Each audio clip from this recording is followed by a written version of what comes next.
All right, so let's please rise for the Pledge of Allegiance, and we'll start our meeting. I pledge allegiance to the flag of the United States of America and to the republic for which it stands, one nation, under God, indivisible, with liberty and justice for all.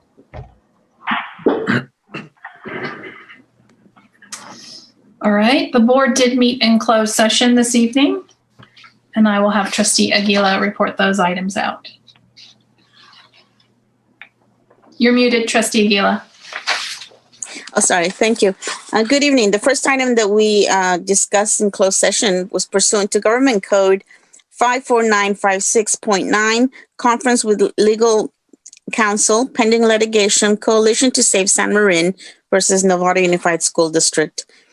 Marin County Superior Court, case number CIV 1702295. And that was information only.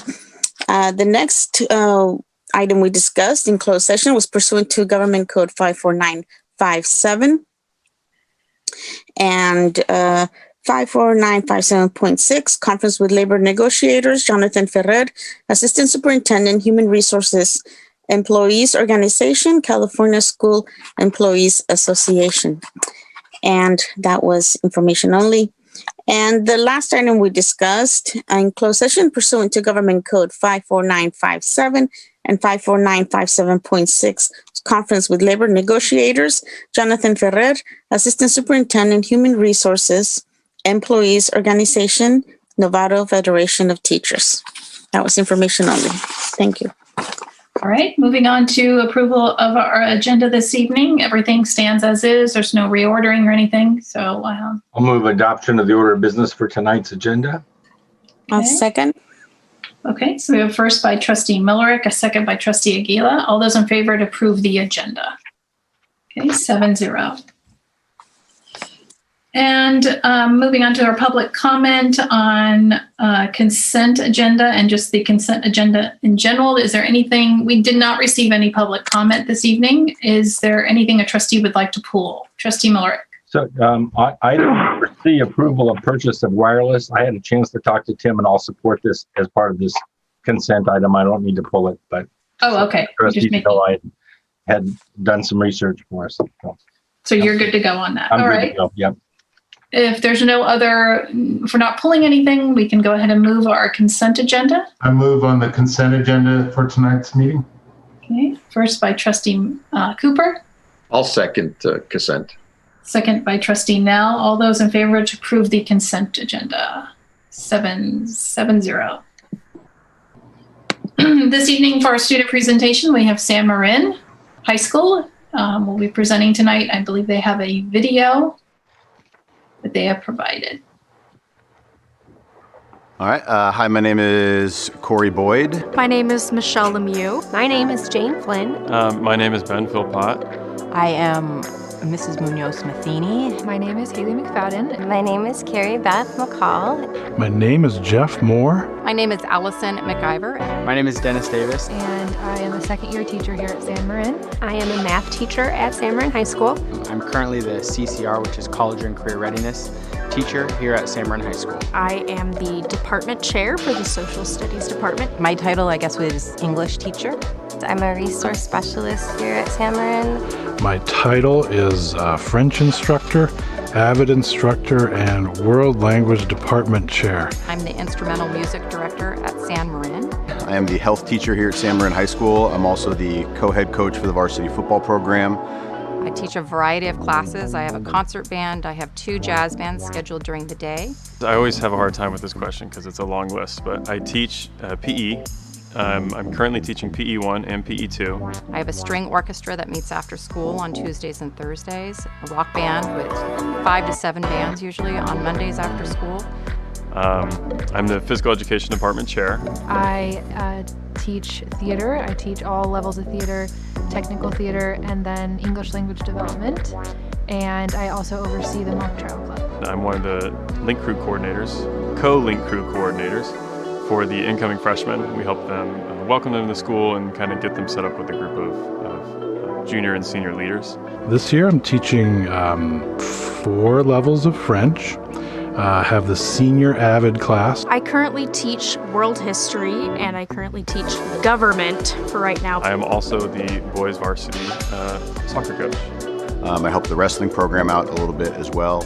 I've been teaching for 13 years, and this is my 5th year at San Marin. I've been at San Marin for the last portion of my career. Hi, I'm Luis Santos. This is my 4th year in San Marin. I teach AP Computer Science and Multimedia Design, a program that we started 3 years ago.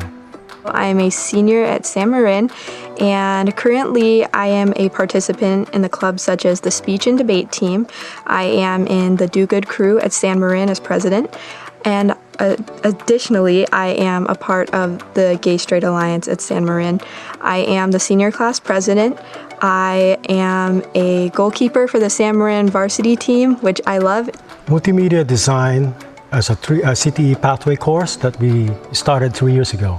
So it's a level 1 intro to multimedia, and the second level is the production, and then the capstone, which is the 3rd year that culminates to this, is the portfolio development. Well, here at San Marin now, we last year was the first time in over a decade that we've had 3 levels of girls basketball, and that's awesome. That's paramount to building a successful program.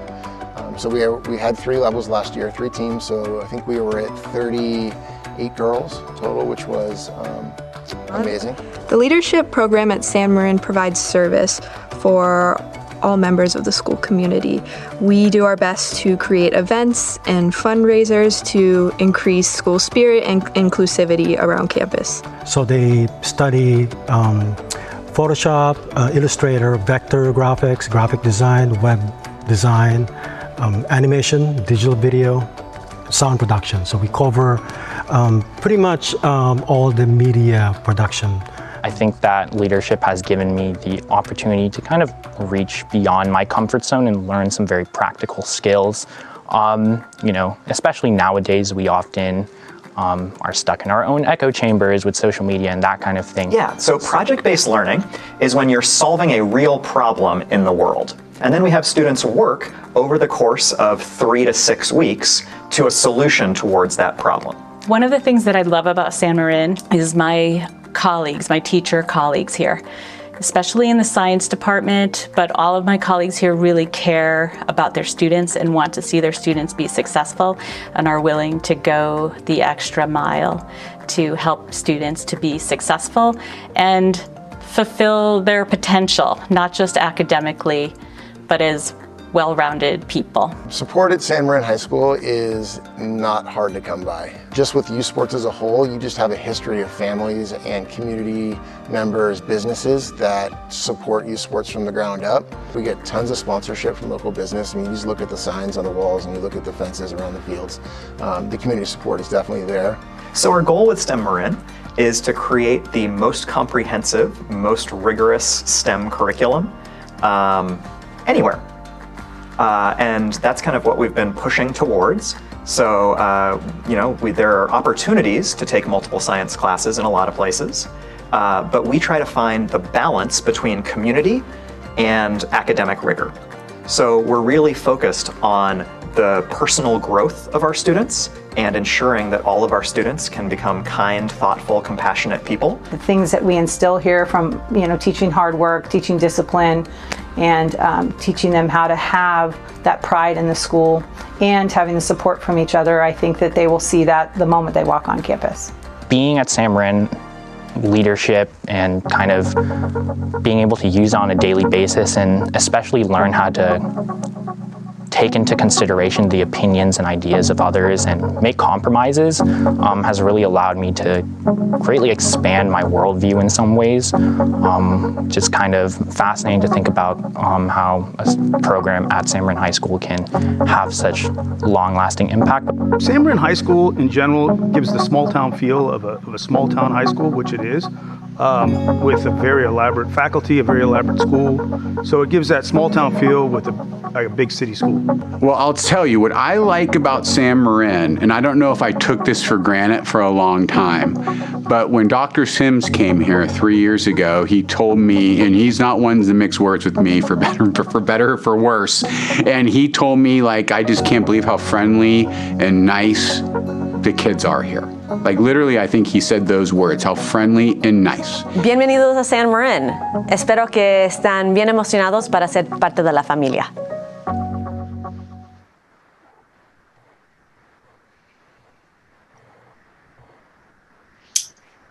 Hi, Dr. Sims. President Butler, good evening, members of the board, Chris Koska, superintendent, and guests, student members of the board as well. A little surprise there. I thought we would provide some context first, and then you'd get the video, but we're going to flip that. We're going to flip it to where you see the video, and then we have the opportunity to teach and instruct and share some context. And to do that for all of you tonight, it is my pleasure to introduce Jamie Lutz, who is our STEM Marin coordinator. She will be sharing kind of what this is about, why San Marin is doing this, how it is coming together. You got a snippet, a preview. And I want to thank you for supporting her position as STEM Marin coordinator. So Jamie, it's all yours. Thank you, Dr. Sims. Good evening, everybody. Thank you for having me. We wanted to share this, what we're calling kind of a preview trailer of what we're doing. It's actually, what you saw was a combination of 4 different videos that we're working on right now.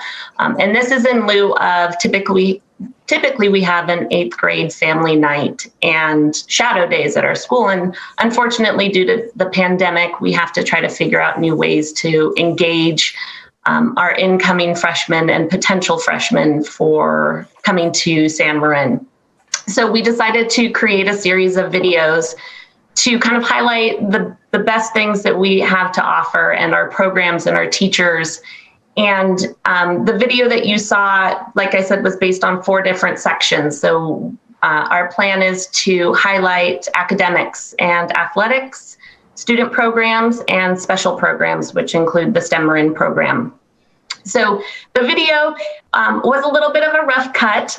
We pulled together, this is our first iteration of what we're doing. Our fabulous videographer, Brendan Milan Howells, has been helping us put these together. And so it still needs a little bit of lighting work, a little bit of sound work, which I'm sure you guys noticed, but it's definitely our new endeavor that we're trying to do in order to get traction around having students be able to kind of see our campus without having to be on it. Nicely done. Thank you very much.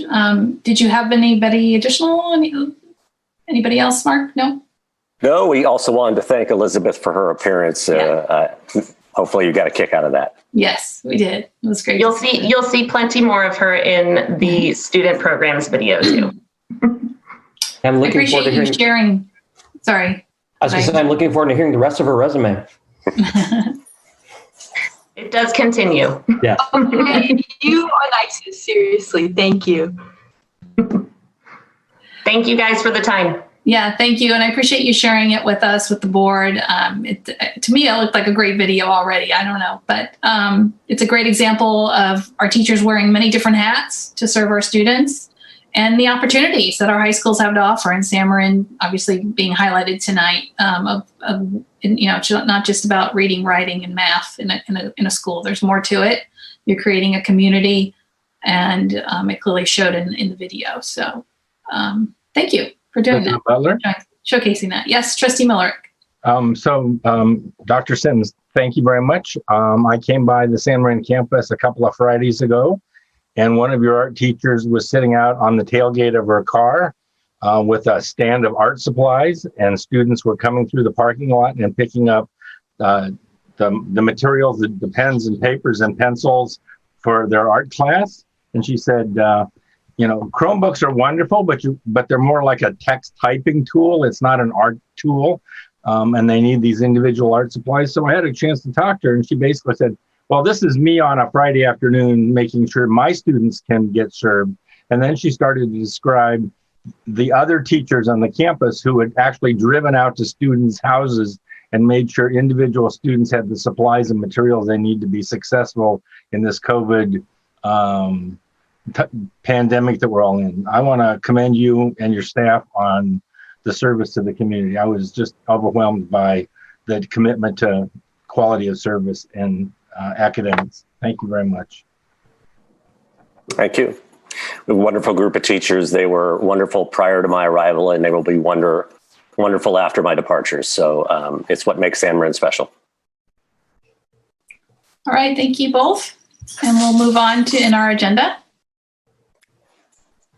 Thank you. And the next is our community presentation. And this evening we have the Bay Area Community Resources.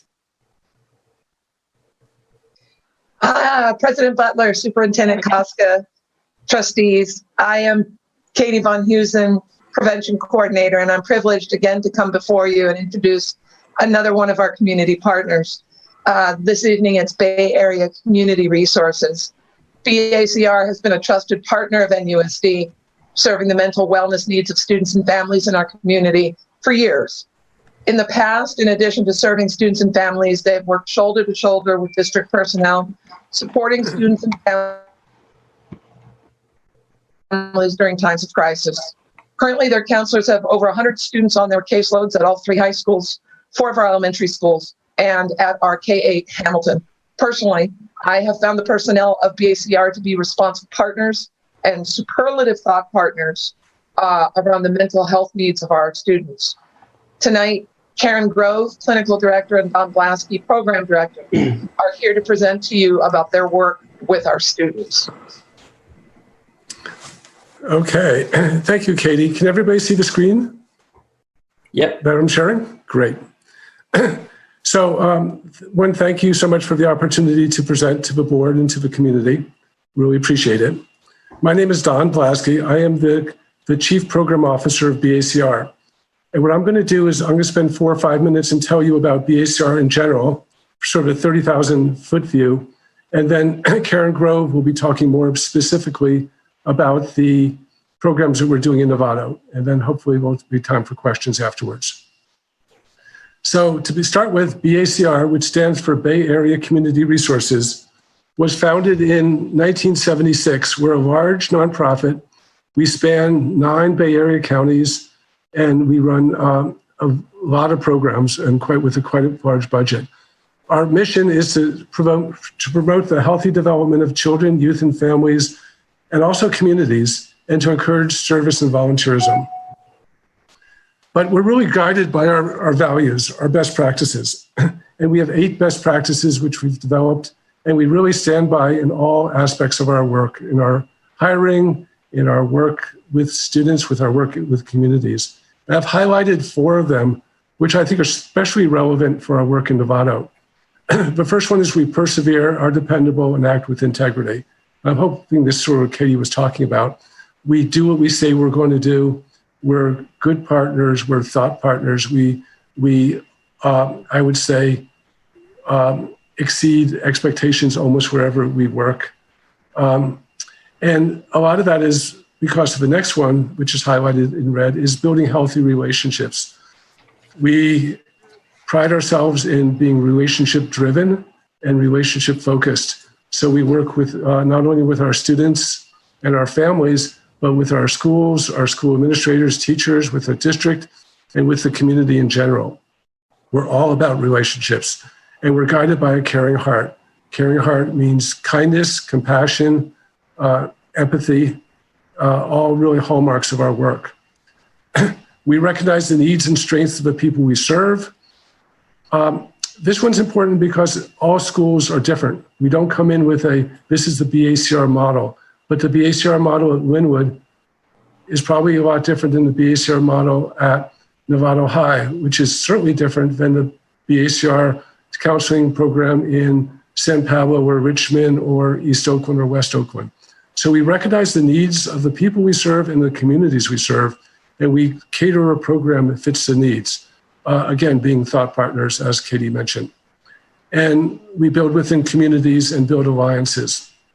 I oftentimes, when we talk to staff, talk about, we put our egos aside, and it's about trying to fulfill the needs of the schools and needs of the students. And our goal is to help our partners, our institutional partners, achieve their goals. As I said, we're a large nonprofit. We do a lot of different things. So I'm going to run through our 5 industries. We are the largest after-school provider in the Bay Area. We're at 104 schools, most of them funded through ACES, the state grant, but some of them are paid, just straight parent pay. We serve over 10,000 students every day in after-school. It's a little bit different with COVID and virtual learning, but everything's a little different with COVID and virtual learning, don't we know? And we run also behavioral health programs. Our school-based counseling is one example of behavioral health programs, but we also run the DUI program in Marin. We run a prevention program at the Marin County Jail. We run a large advocacy program in the East Bay, which you may have heard in the news about the program of taking sweets away from the counters at supermarkets. That was part of our advocacy program. We have a very large Medi-Cal program and family reunification program.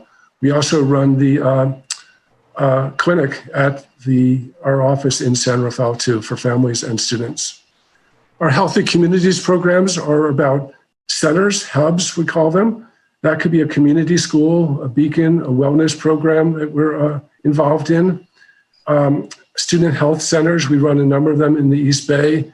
We also run First 5 centers and family centers through the PK grant and MCF, as well as other funders. We are a large national service recipient. Actually, we were one of the initial California State AmeriCorps programs, and we are only one of 3 programs in the country that have had a continuous program since 1994. And we are one of the largest in the state of California. And lastly, our workforce and youth development programs work with high school and transitional age youth, basically who have had significant barriers of success, and we help re-engage them both to education and to workforce. We work with homeless kids, foster kids, undocumented students, and students in the juvenile justice system.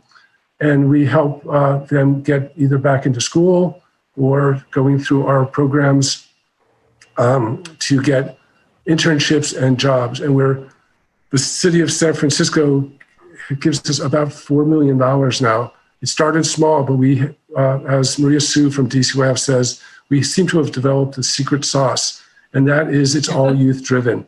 Our leader is the oldest person, and she's in her early 30s. The whole staff are people who have been recipients of our services, and a lot of the services is through street outreach. Bringing down a little bit to Marin County and counseling services, which is what we do in Novato. We offer counseling services in 27 schools, 8 high schools, 2 middle, and 17 elementary.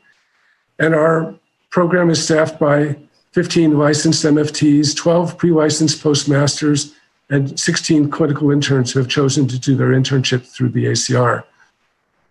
Schools usually, or districts usually select because of price points. Obviously, the licensed counselors are more expensive than the interns. So depending on what the budgets are and what they decide is important, we try to staff.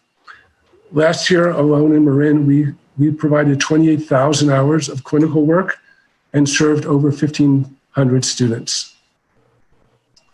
Which leads us to Novato, which also leads us to Karen. So Karen, do you want to take it from here? And then we'll answer any questions at the end. Sure. Hi, everybody. I'm Karen Grove. Thank you, Katie, for the introduction, and Dawn. I'm the clinical director, which essentially means that I oversee the services at all of the Nevada schools, in addition to the services in the other schools we are providing services at in Marin. In terms of Novato, We love, love, love the community. We get nothing but positive feedback from administration, from parents, from just the community as a whole. I'm just going to basically sort of go over the general sort of on the front lines kind of stuff. I'll talk quickly.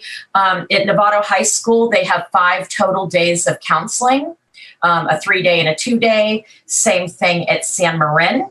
Marin Oaks has 4 days of counseling.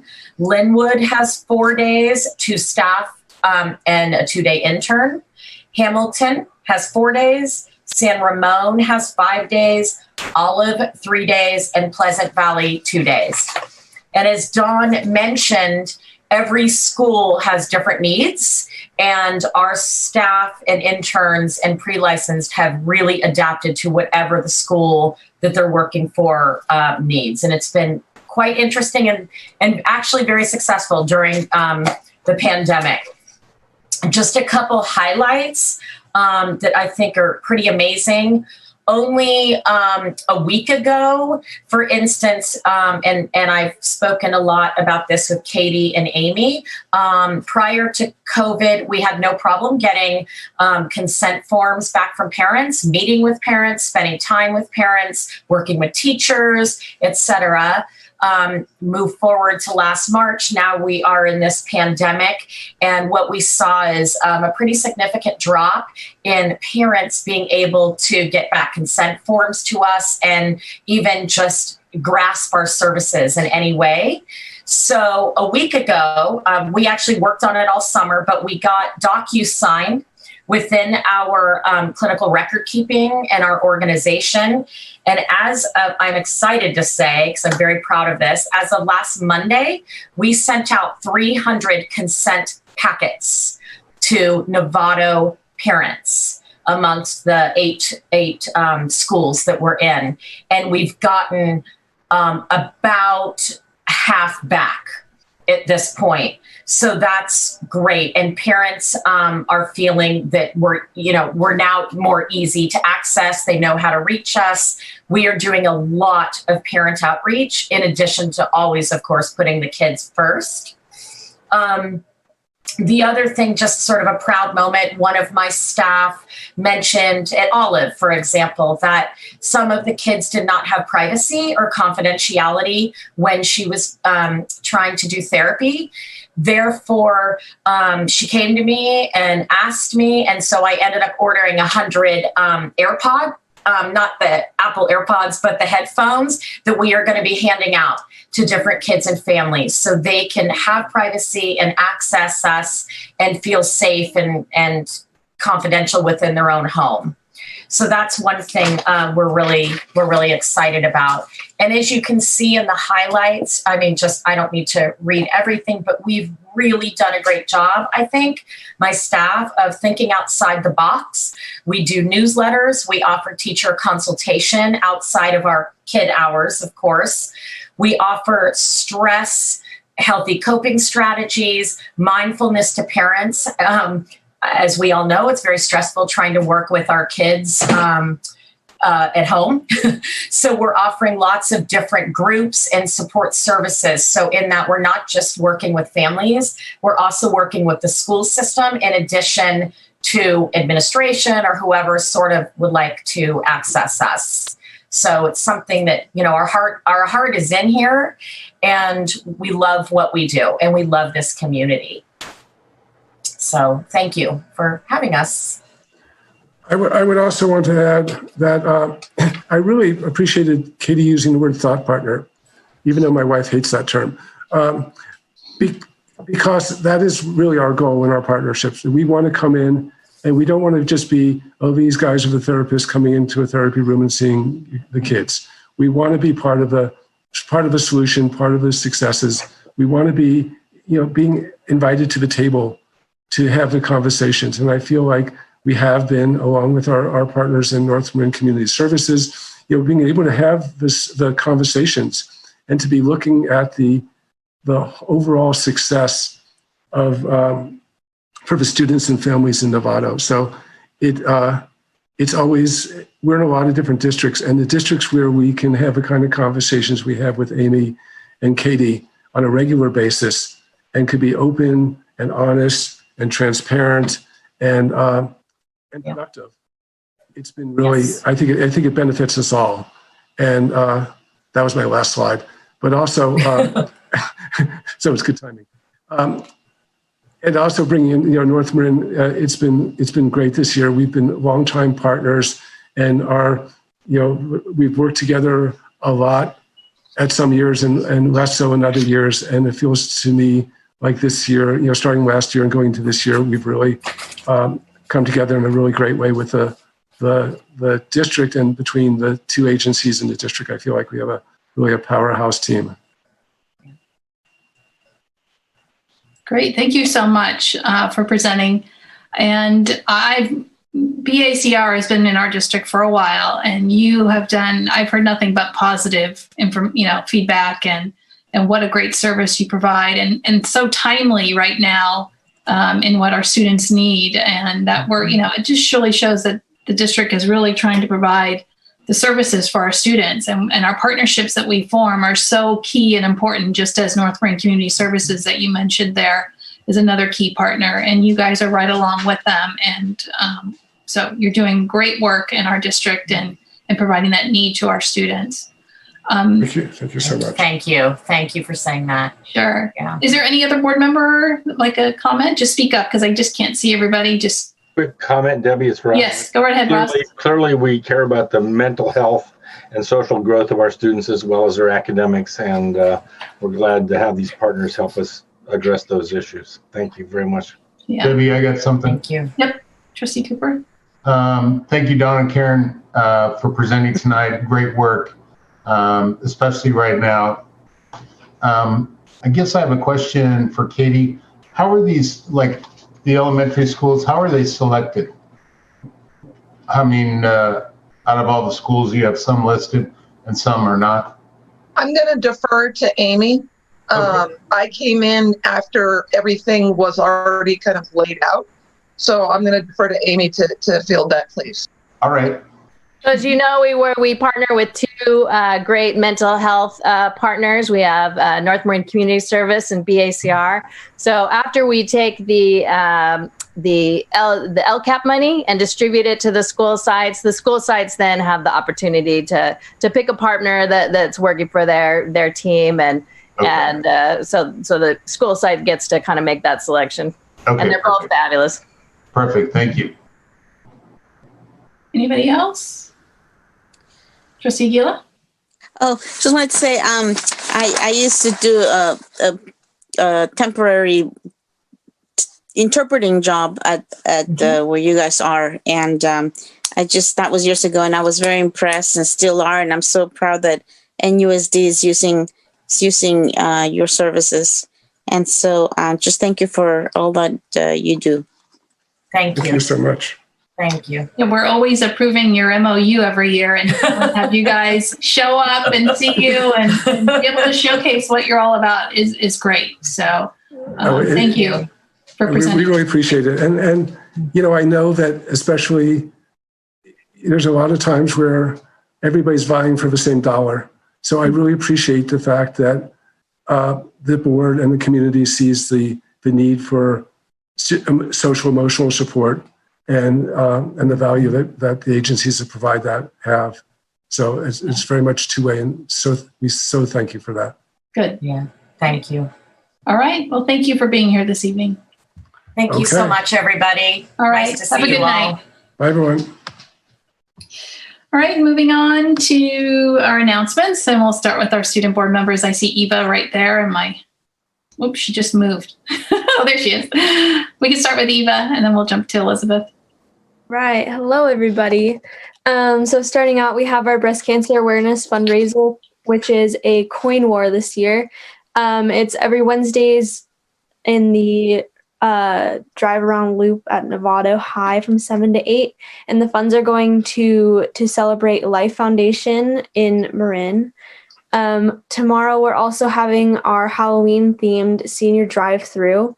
And instead of the morning this month, our parent group set it up in the afternoon, and there's going to be some fun activities for seniors to participate in. We're also hoping to start a canned food drive in November.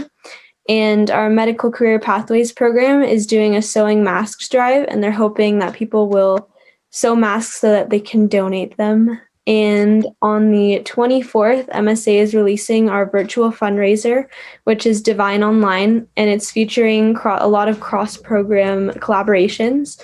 And our virtual arts programs are donating a lot of artwork and making donor gifts. So that's definitely something that you guys should look into watching. It's going to be really cool. And that's it for Novato. All right, thank you. Elizabeth? All right, so I have pretty good update for today. Hope you guys are doing well.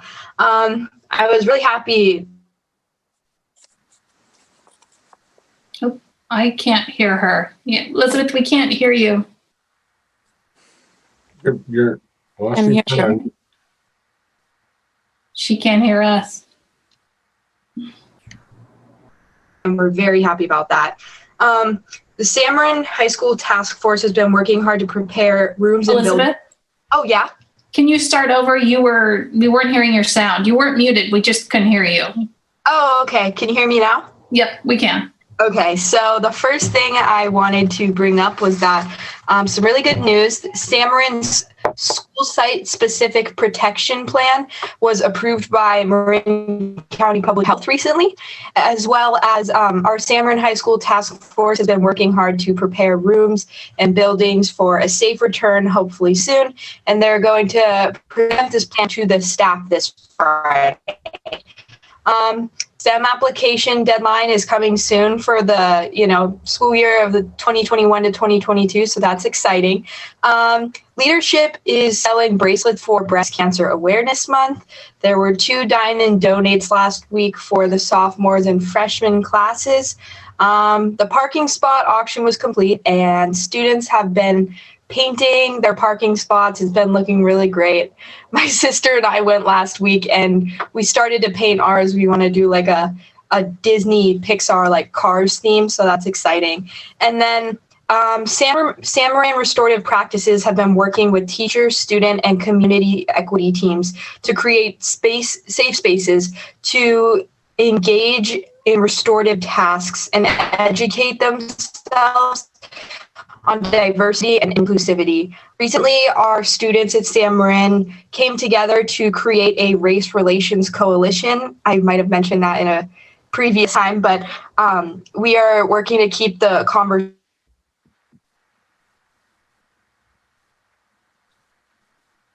We lost you again. Yeah, I think she's done. Yeah. Her lips aren't moving anymore. I'll move on to Trustee Millerick. I'm sorry, we don't have Chloe from Marin Oak. She was unable to join us this evening. Thank you.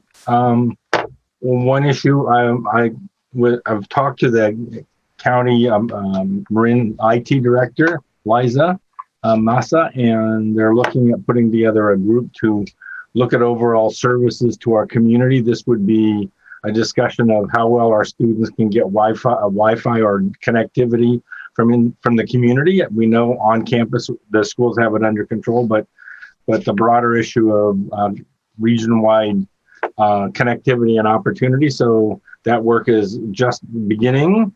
We'll be ending up talking to all the school districts in Marin County about their vision as well as other agencies. So more to come as that project progresses. Okay, Trustee Nell. Yeah, I want to let everybody know that I attended our JLAC committee, which is the Joint Legislative Action Committee for Marin County trustees and superintendents last Wednesday, and we had a good meeting. We actually discussed the Wi-Fi connectivity issue a little bit on a statewide basis, and I think some of us were surprised to hear that some of the connectivity issues are actually in urban areas. Yep. There was a lot of reasons for that. Of course, our committee here in Marin, we have a lot of rural or West Marin districts and are having trouble with connectivity as well, but that's more of an infrastructure problem. Where in the urban areas, it seems like the companies themselves are less willing to open up their access to the people who need it for schooling, which is something I think that we should all be concerned about, and possibly working towards rules and regulations for those monopolies that control our Wi-Fi access and allowing access in urban areas for education. Mm-hmm. We talked a bit about that. We had a keynote speaker, Laurel Green, who was our new California State School Board Association Public Affairs Director for the North Bay area. And she wanted to attend our meeting because she was very interested to hear about Marin County and JLAC and how long it's been around. And she would like to see more counties start up similar committees and organizations to help the California School Boards Association in Sacramento, as opposed to just having one. There'd be hopefully several. So she was interested in coming and meeting with us, and we've committed to supporting her in her efforts as far as trying to get other counties to organize in a similar fashion. We did discuss a couple of assembly bills, and fortunately was an Assembly Bill 1835, which was going to, as a result of, let me explain it, there apparently have been a few bad districts in the state of California who have been taking LCCF funding, supplemental grants and concentration grants, which are funds that are specifically to be spent on students of need in specific areas. And what they were doing were holding the funds for an annual cycle and then putting those funds into their general fund. In the words of this trustee, essentially laundering the money back into their general fund so they could spend it without the limitations associated with local control accountability plans. So fortunately, our governor saw the wisdom in not needing to pass heavy regulations that would affect all of us, and wants to solve that problem in a more specific way and deal with those bad apples, essentially not letting a few bad apples spoil the whole barrel for the rest of us. So I'm proud of the governor for vetoing that particular assembly bill. Unfortunately, the assembly wasn't able to get their act together in time before time ran out on AB 1834, which is a liability issue for how COVID is affecting school districts and what school boards and LEAs are going to be responsible for and what they're not going to be responsible as a result of the pandemic. And a lot of issues surrounding that. And it's unfortunate that our state government couldn't get its act together in time to pass legislation in this area, but we're going to continue to work on that. So essentially that's my report for tonight. Thank you, Trustee Nell. Sure. Trustee Mack, sorry. Caught me by surprise. Not much to report other than I'm going to be at Loma Verde for re-entry for the kindergartners and TKs on Monday. Really looking forward to it, and just looking forward to us getting going. Okay, Trustee Gessen. I just was going to announce the community conversation on COVID-19 that was coming up this Thursday. And I know Superintendent Koska will probably be touching on it in a moment, but it's Thursday at 5 p.m. It's with Dr. Willis and Santora from the Marin County Public Health Office, Mary Jane Burke, and you can find information at the County of Marin and Facebook page. So looking forward to that update. Okay, thank you. Trustee Aguila? Actually, I'll go. Trustee Cooper. No comments tonight, thanks. Okay, thank you. Trustee Aguila. No comments. Okay. I have a few, a couple things already touched on. I attended the PK graduation. We had 40 graduates, and that was just a nice event to just enjoy, and the work that we're doing and the services we're providing for our parents. It gives parents the tools to be engaged and strengthen their collaboration, to be able to engage with their schools and their children better. And it was just a nice event that we were able to hold even via Zoom. So it was nice to be able to go to that or attend it. And then just as it was mentioned with trustees and hoping that you can get out to the schools on the 26th on Monday. I mentioned it to you earlier as we were waiting to go live here. But hopefully our principals and our teachers will see one of us out at the school sites. Maybe stick to your neighborhood school if you can, or if not, go to other schools. And if you can't make it on Monday, try to get out another day of the week just to show yourself on the campus and see what's going on. And then there's a few county groups that I sit on. When I say county, I say Marin County Office of Education and Marin County School Boards Association. They're part of both of those entities. So I have the E2 group that I sit on, which is the efficiency and effectiveness collaboration. And we met last week, and I also was able to attend the JLAC group. And just to elaborate a little bit on I never really talk about it a whole lot, the E2 group that I've been a part of since probably 10 years now. It was formed to talk about how districts are collaborating across Marin County, which we do. And we're always getting, the question of why are there so many districts in Marin County? There is much collaboration, especially amongst the small districts in services that they provide. They can't all have a special ed director of special ed, or there's certain positions that they all can't have at every school. So there is some much sharing happening across our districts. And so we just continually remind ourselves and get presentations within that group of what is happening and continually promoting that collaboration. And then Trustee Nell touched on JLAC. And then the other thing, and Trustee Gessen did mention the town hall or the presentations that's happening at the Marin Health and Human Services is presenting on Thursday. I was able to listen to one today that was very helpful. It was on the student handbook that every one of our schools has. Excuse me, a student handbook and for COVID-19. And that was very helpful. And I know you can find that on the MCOE, the County Office of Ed website. Gosh, I have something in my throat, sorry. And it was just very informative. As a parent, it would be something I'd want to listen to. So I'd go back and find that. They have all the videos listed there. And then look for this one coming up on Thursday. So, all right, moving on to Superintendent Koska. Yeah, and Debbie, thanks for talking about that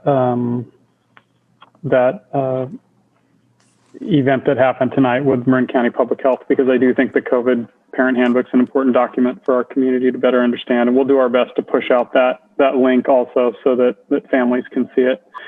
For my report today, I wanted to touch on the PK graduation event at San Jose Middle School. It's so neat to see people going out, and even in the hardest of times, going out and improving themselves, and continuing to learn and grow in support of their children. Just another big congratulations to those parents who fought through the PK process in COVID-19 time.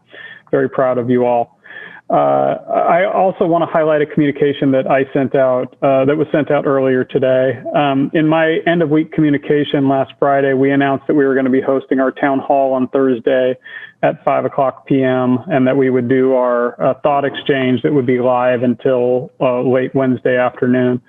Unfortunately, since that time, Marin County Health and Human Services announced that they were going to also be doing a town hall, a school-based town hall at the exact same time that we were planning on doing ours. So I wish that we had communicated a little bit better with each other in advance of that, but we feel like theirs is critically important for our parents to be able to view and participate in and engage with. We couldn't move ours earlier because we wanted to honor everybody and their timeline, their opportunity to participate in the thought exchange. We didn't want to have ours late on a Friday afternoon because we didn't think we would get great participation. So the best that we can do is to move it to Monday afternoon. So it'll be Monday now at 5:00. The format will remain the same, with our focus being on the thought exchange.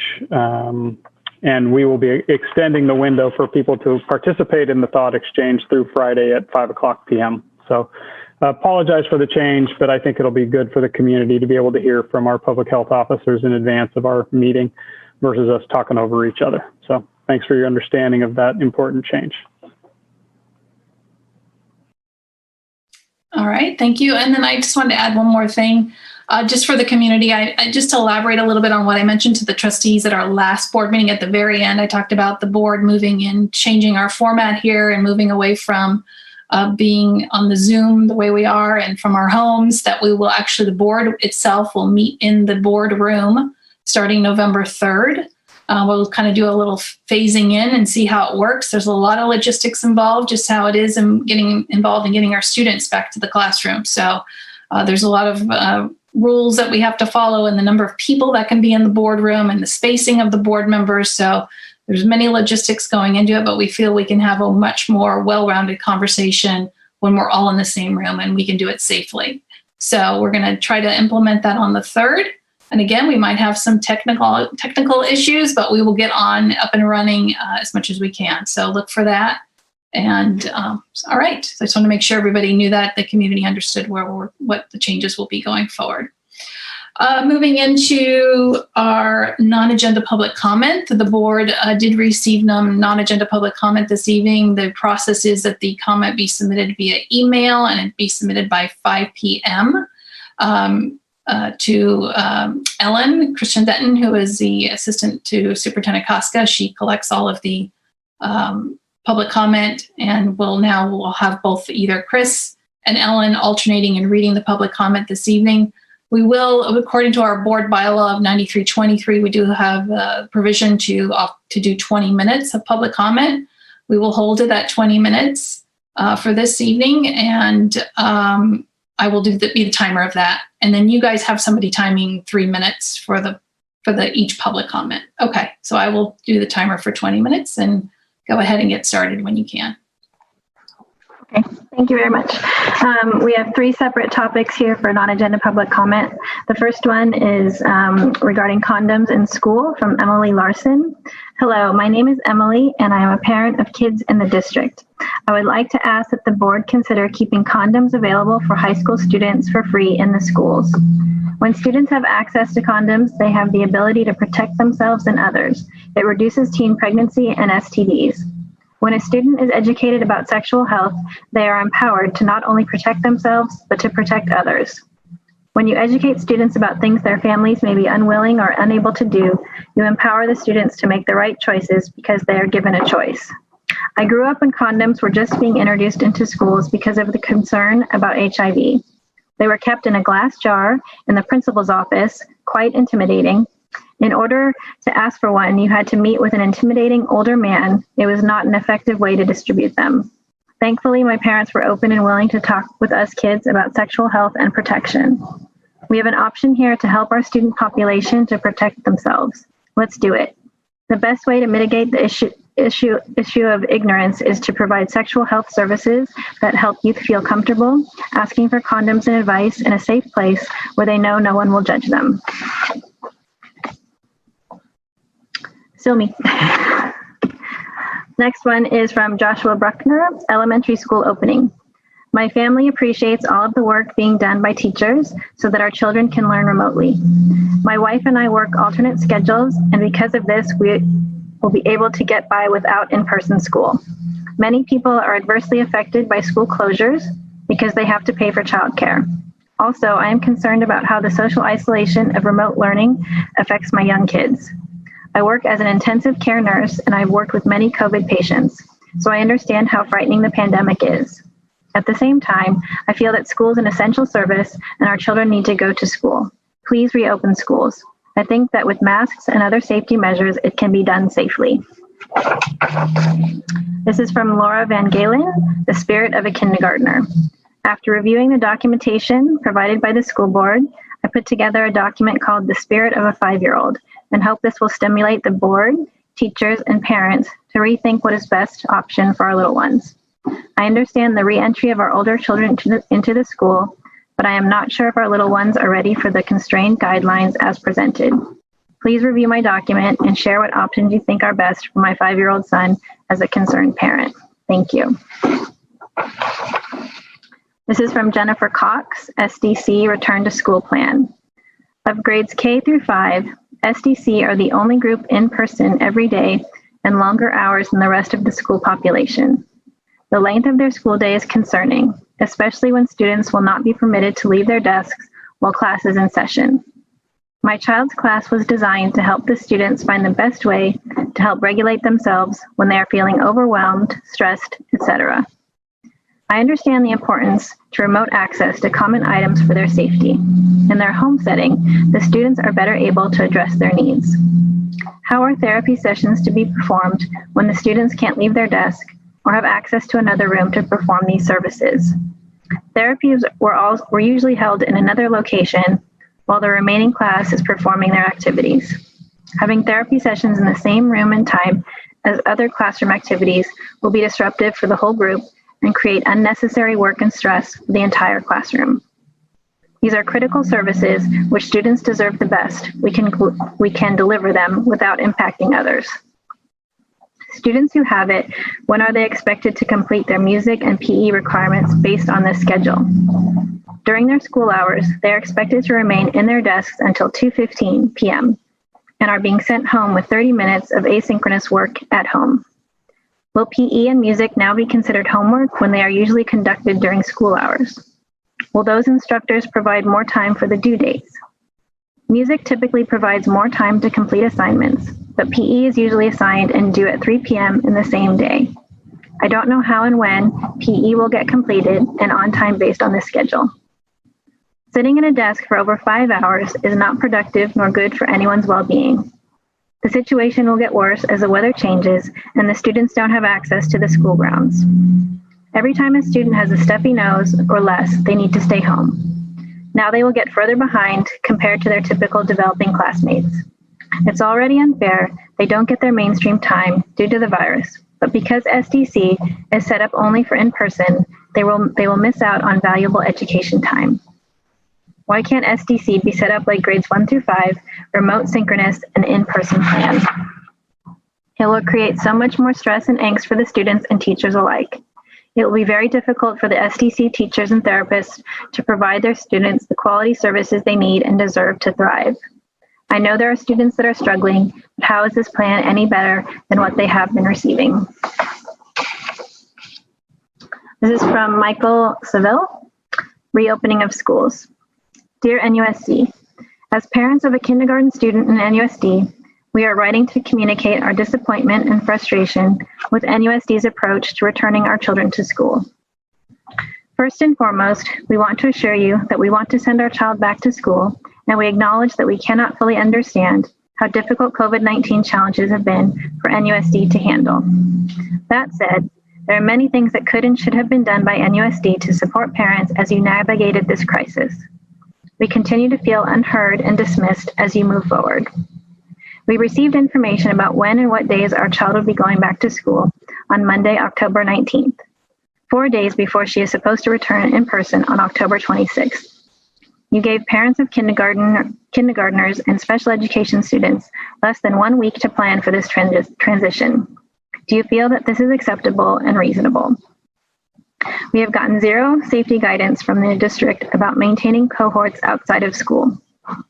I recently reviewed a message from our principal noting that it would be good for parents to limit social interaction outside of school to only children in their school cohort. Does this mean that we shouldn't send our children to before and after care programs? Or we shouldn't sign our children up to participate in after-school sports or classes? If you don't provide guidance about how parents should maintain community safety and limit the spread of COVID-19, then why are you spending so much time arranging small cohorts for the very limited amount of time, less than 7 hours per week for kindergarten, that students will be at school? Teachers are obviously concerned about this, and we join them. You are sending students back at the start of the flu and holiday season. Really? Based on the only information we received regarding potential schedules, she may attend school for about 3 hours a day, 2 days per week. This means that our responsibility of managing her remote learning will increase when she goes back to school. This is understandable given the need for small cohorts to maintain safety. However, it is a new burden for working parents and should be addressed in supporting our community. We feel we have no choice but to opt for our daughter to move into the VLA at a point where she does not know her teacher. The approach to remote learning will be difficult, and once again, her little world is upended. This is an unprecedented crisis we are facing. Yet your rush to reopen absent any thoroughly thought through guidance and recommendations is frustrating and not fair. This is from Kelsey Olson. Sorry, Elementary Special Day Class Bell Schedule. Dear members of the board, I was quite surprised to read the planned Special Day Class Bell Schedule when it was sent out this past Friday afternoon, giving us 1 week to prepare for our October 26th return date. My first issue with this schedule is the discrepancy between the instructional minutes expected this year compared to a typical year. I have a 3rd to 5th grade special day class. My students usually receive either 1,525 or 1,550 instructional minutes each week. The new schedule results in 1,605 instructional minutes each week. I do not understand the reasoning behind increasing instructional minutes past those of a typical year and the minutes in our existing IEPs. Additionally, special day classes have always followed the bell schedule for their grade level at their school. The hybrid schedule results in my elementary students starting earlier and staying later than any other student at NUSD. It is not fair that they are expected to work for so much longer than their general education peers. Compared to my students' 1,605 scheduled minutes a week, a hybrid 1st through 5th grader will be expected to work for 1,190 minutes a week. This is almost a 7-hour difference. My students and I are a part of NUSD. It is an incredible divisive to ask us to follow a completely different schedule from that of our general education counterparts. I also believe we need to acknowledge that we are asking our students to spend this time at school sitting at desks, 6 feet apart while wearing masks.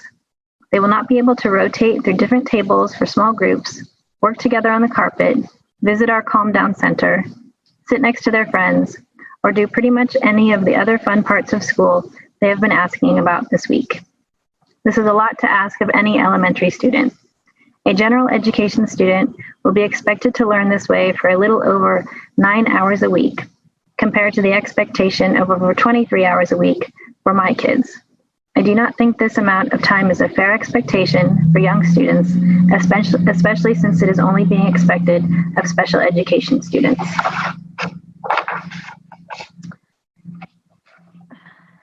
So then the next batch I have are regarding the school resource officers.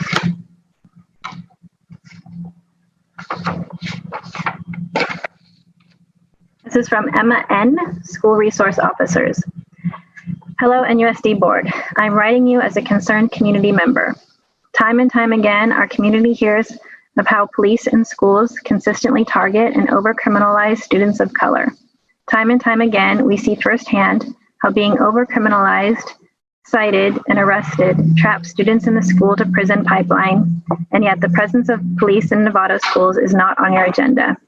Why aren't you listening to the students, staff, and parents who have written to you voicing their concerns, their desire for you to remove police from these schools?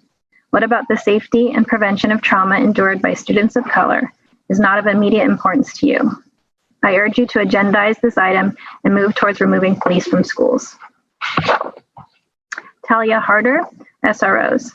Dear NUSD Board, my name is Talia and I'm a student in Marin. I ask that you end your relationship with SROs because of their disproportionate impact on students of color, low-income students, and students with disabilities. Schools should be a place where students do not feel threatened.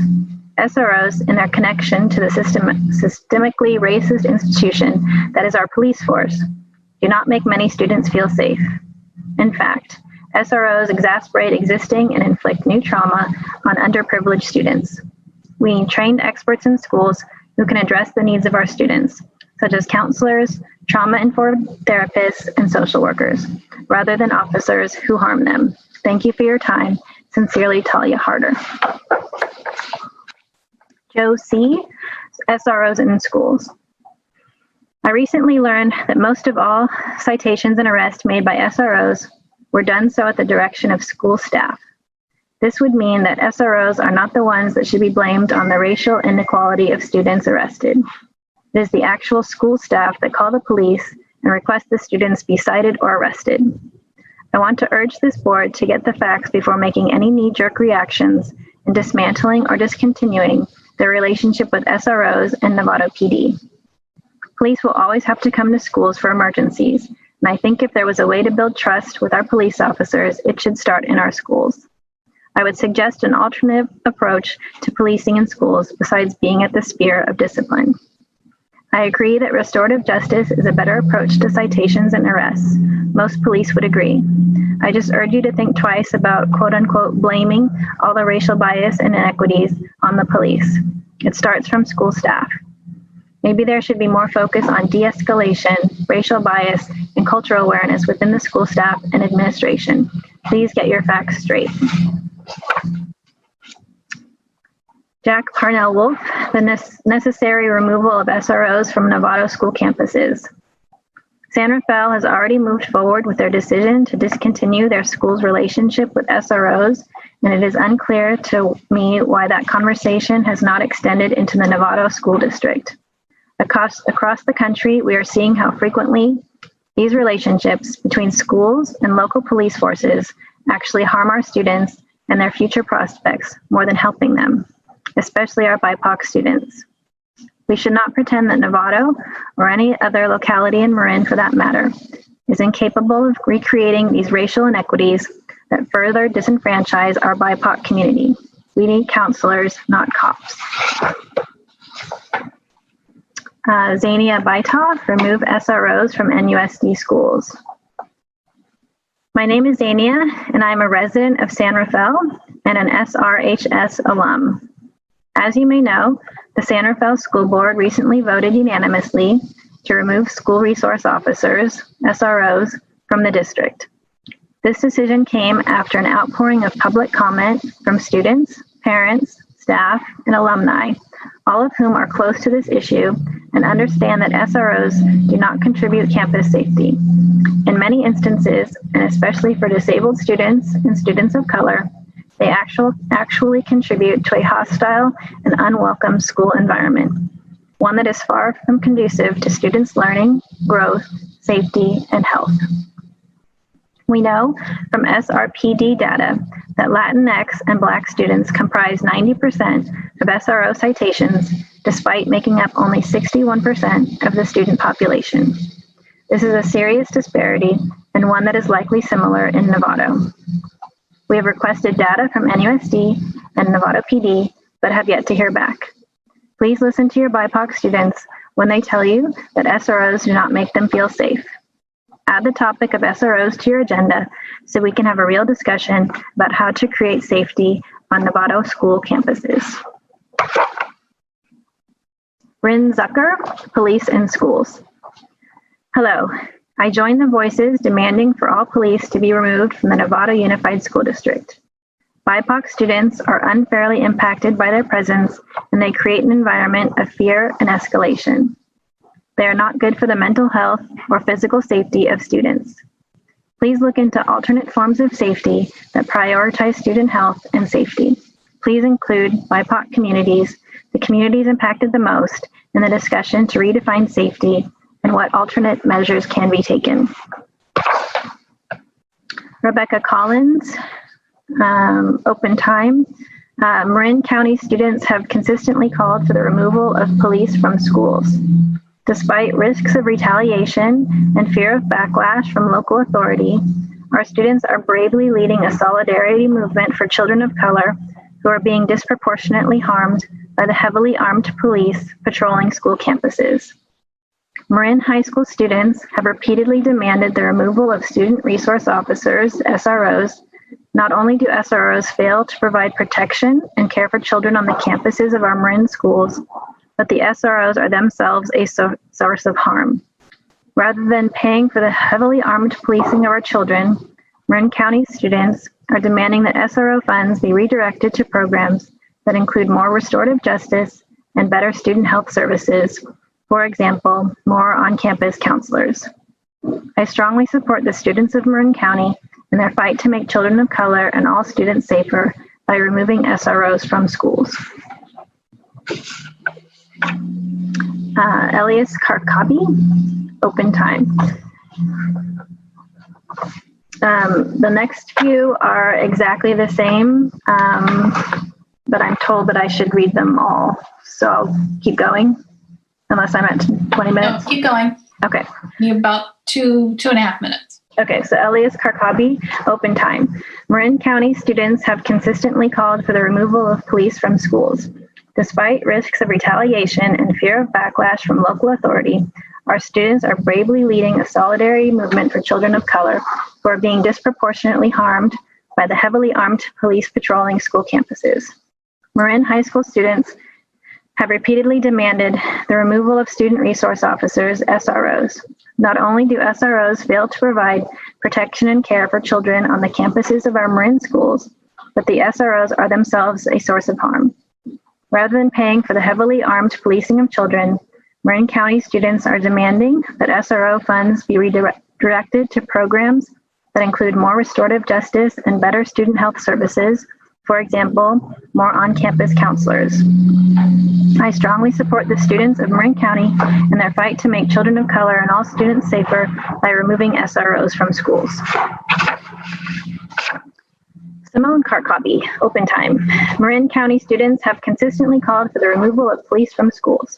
Despite risks of retaliation and fear of backlash from local authority, our students are bravely leading a solidarity movement for children of color who are being disproportionately harmed by the heavily armed police patrolling school campuses. Marin High School students have repeatedly demanded the removal of student resource officers, SROs. Not only do SROs fail to provide protection and care for children on the campuses of our Marin schools, but the SROs are themselves a source of harm. Rather than paying for the heavily armed policing of children, Marin County students are demanding that SRO funds be redirected to programs that include more restorative justice and better student health services. For example, more on-campus counselors. I strongly support the students of Marin County in their fight to make children of color and all students safer by removing SROs from schools. And the last one is from Maria Carcopy, open time. Marin County students have consistently called for the removal of police from schools. Despite risks of retaliation and fear of backlash from local authority, our students are bravely leading a solidarity movement for children of color who are being disproportionately harmed by the heavily armed police patrolling school campuses. Marin High School students have repeatedly demanded the removal of student resource officers, SROs. Not only do SROs fail to provide protection and care for children on the campuses of our Marin schools, but the SROs are themselves a source of harm. Rather than paying for the heavily armed policing of children, Marin County students are demanding that SRO funds be redirected to programs that include more restorative justice and better student health services. For example, more on-campus counselors. I strongly support the students of Marin County in their fight to make children of color and all students safer by removing SROs from schools.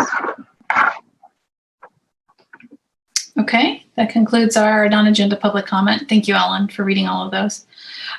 Superintendent Koska, would you mind, there was one comment made about the total minutes for special day class. If you could just follow up with the board later on, not now, just in clarifying that for us would be great. Yeah, happy to. And I know that a number of folks have raised concerns, and Angela and Jonathan are working on those concerns. So I'll certainly get more back to the board. That would be great. Thank you. Yep. And just for the public, non-agenda public comment, the board is here to listen. We cannot comment on anything, but we can give direction, or not direction, we can ask for requests from staff for more information. But it's not, we can't discuss the items because they aren't on the agenda, our agenda this evening. So that's why we kind of sit and just listen. So moving on to our staff report, the first one, the one that we have this evening, is our student retention data. And Leslie Benjamin, our public information officer, will be presenting that this evening. Thank you, President Butler. Good evening. I'm hoping this. Oh, there we go. Trustees and Superintendent Koska. Tonight is our student retention survey. Every year for the past 6 years, I've been surveying families who have left our district. And this year we had 375 students not continue with NUSD, which is up from about 60 from last year in 2019. I believe the COVID-19 had an impact on this number as all of the results from this evening. I sent out 362 emails with a survey link, and I received 152 responses, which is about 42% and up about 3% from 2019, and pretty steady for the past few years. We've had about a 37 to a 39% return rate, so this year was really good.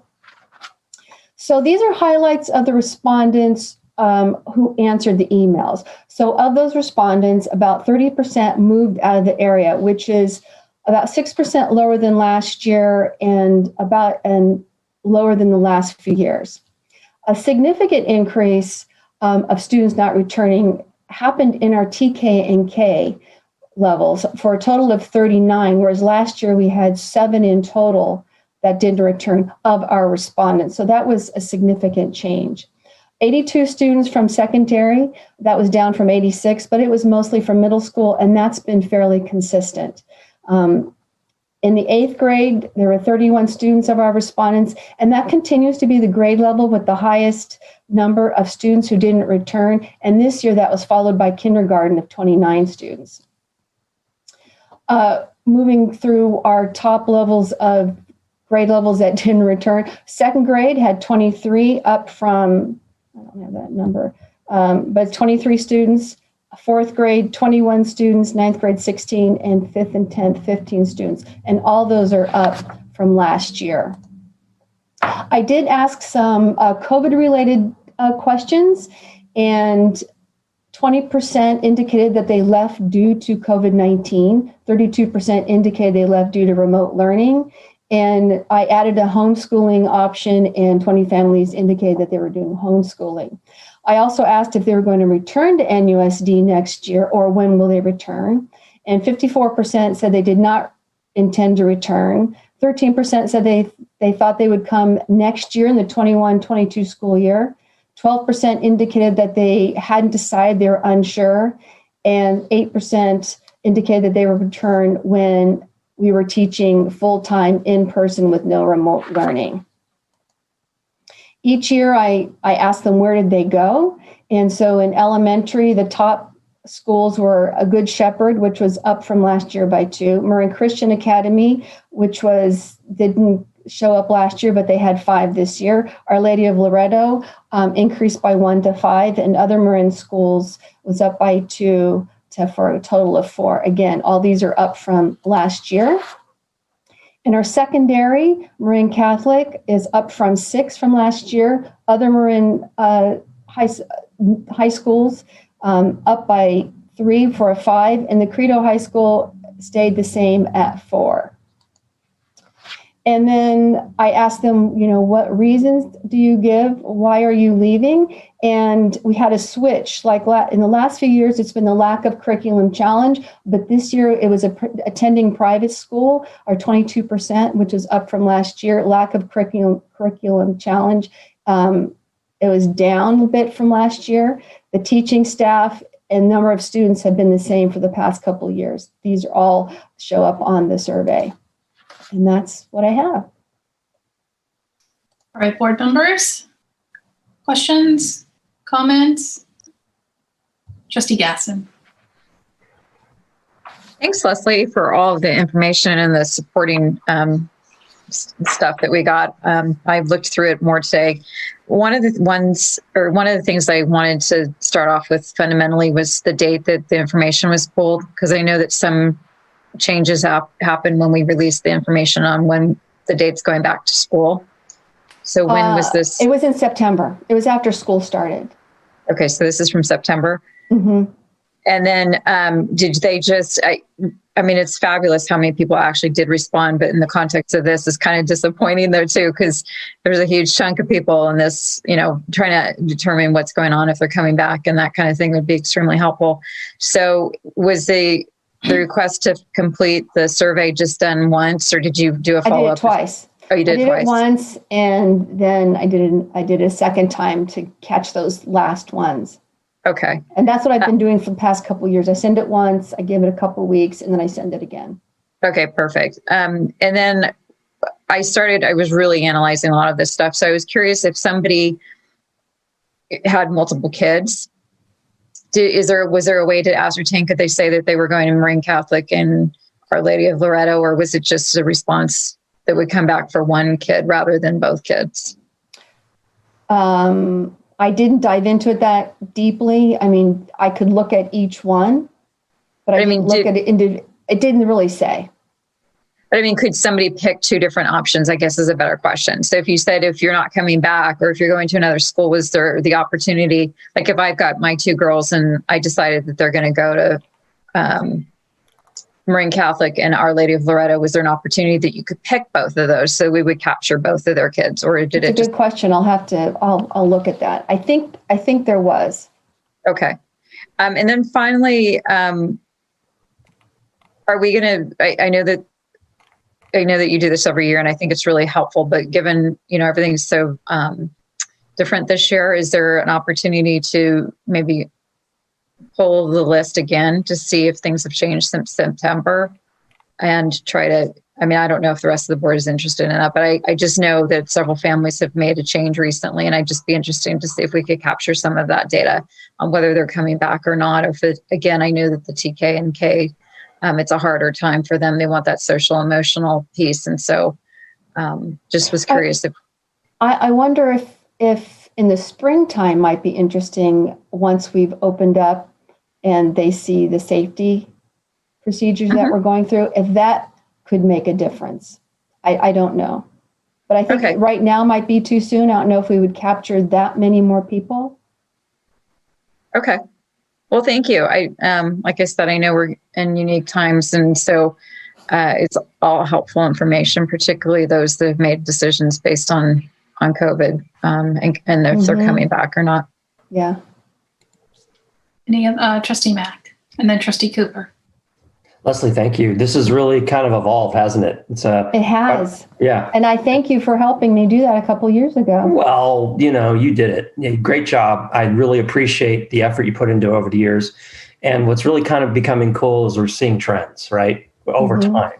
And that's what's really, I like your summary at the end. It's validation, kind of know what we knew, but we have proof now, that we're consistently losing students between 8th and 9th grade. In your presentation, that was the 31, right? That was the 8th grade. Well, of the respondents. Okay. And that's the one thing we just got to figure out. Why is it happening there? But one question in the presentation, so there's those 31, and then you list out the 4 different high schools. I think they added up to 19. Am I correct to say the remaining 12 are just kind of onesie twosies? Yeah. Mostly still in county, or because a lot of people move. Right. It's where they are. It's in different parts of the country and places like that. So. Okay. Because a lot of people do move. Right. Got it. Yeah. Well, we as a board need to better understand what's going on there. I would say what's also interesting is the TK moved to private, or the K moved to private post-COVID. I got a feeling those are folks who just hadn't been with us long enough to know that things are different when we're not in COVID. But that's just anecdotal anyway. But really appreciate it. This is good stuff. Thank you so much for doing it. You're welcome. If you're up to doing it again post-COVID, if we're still in year, be good to know. But at the same time, you got a million other things. So yeah, we'll figure it out. Trustee Cooper. Thanks, Leslie, for doing this great. It's great information, and I'm really not that surprised by the outcome due to what we hear from parents and just what's going on. I did read through all the comments, and I was kind of touched by one of the one of the respondents was commenting on availability of counselors at the high school level. I just want to make sure that's really important under normal circumstances. And I know we're doing a really good job, but I want to make sure that that's at the forefront right now due to everything that's going on. But all the rest is kind of, for me, it was kind of expected. So, but thank you. You're welcome. Nobody else? Trustee Nell. I just wanted to speak in favor of us doing this on an annual basis, and thank Leslie for putting it together. As Trustee Mack mentioned before, we're sort of looking for patterns. We want to see what issues are systemic, or what's going on. Unfortunately, this year is going to be an asterisk because of the pandemic, etc. But I do think it's well worth it, and it is showing some continuing ongoing patterns. And for me personally, when I read the written responses, when people take the time to write responses, it also gives us a better understanding of what what parents are thinking about and what the issues are for them out there in the waters. And so I think it's a well worth going through this process every year, and I appreciate it. And whether we do it again this year or not, we'll probably decide later, but I think we should continue on an annualized basis to keep track of this. So thank you, Leslie. You're welcome. Trustee Aguila. Thank you, Leslie. I didn't see, was this survey also sent to the Latino community, right? And to everybody, it's in English and Spanish. Yeah. Okay. Thank you. And did you get any feedback like from the Latino community besides the questions that you asked? I mean, was everybody on the same page, and you felt that we were communicating well with them and they were communicating well with us? You mean from this survey? Yes. I believe so. I mean, they received it. There aren't any comments that stand out to me about that. No particular feedback. No. Okay. Thank you. Anybody else? I think we'll wrap this up. I don't have any more. Everything was said. Thank you, Leslie, for continuing to do it. And you're welcome. You have some great data year over year.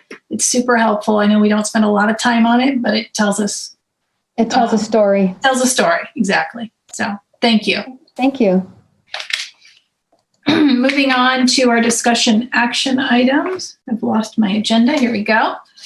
This is item 15A. This is the adoption of resolution number 8, 2020-2021 to proclaim October 23rd through the 31st as Red Ribbon Week. And Katie is popping up on the screen there. We'll turn it over to her. Good evening, all. President Butler, Superintendent Koska, trustees. I have the honor to come before you again with another important resolution for your consideration and acknowledgement. Red Ribbon Week started after the death of Drug Enforcement Administration Special Agent Enrique Camarena. Local observances began in California. Camarena grew up in 1985, and in 1988, the National Family Partnership started the first National Red Ribbon Week. This week promotes a focus on educating students on the dangers of drug abuse. Our resolution, number 8, 2020-2021, is brief and acknowledges the increased vulnerability of our students to drug use during shelter in place. I ask for the board to adopt the resolution and acknowledge October 23rd through the 31st as Red Ribbon Week. Thank you. All right, thank you for presenting that. Any comments, questions from the board? This is an action item. Yes, I have. Yes, Trustee Gilla. Just wanted to say that there's a part in the resolution that mentions that we acknowledge that these are difficult times and therefore leads to bad behavior. Just to make sure and be clear that we acknowledge it, but it doesn't mean that we. This is not an excuse. Yeah. So with having said that, I'd like to make a motion. Okay. So we have first by Trustee Aguila. Is there a second? And then I will.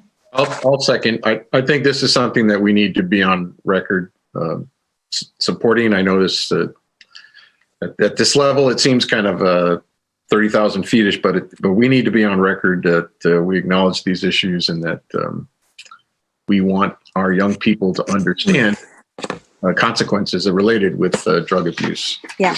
I'll second the motion. Okay. Thank you, Trustee Nels. A second. There's no further questions. I will go ahead and.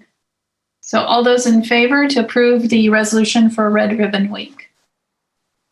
Okay, 7-0. And let me just clarify with our student board members, you guys can raise your hand on any discussion action item. I don't need to, just raise your hand. I'll make sure you're included. And if I don't include you, if I miss you, please speak up. But you on any discussion action, no matter what, you're involved in this and in the vote as well. So it's up to you if you'd like to vote on it. So, so we had 7-0. And do we have any student? Okay, and we have 2 student board member votes. That's 2 preferential votes. So great. Thank you very much.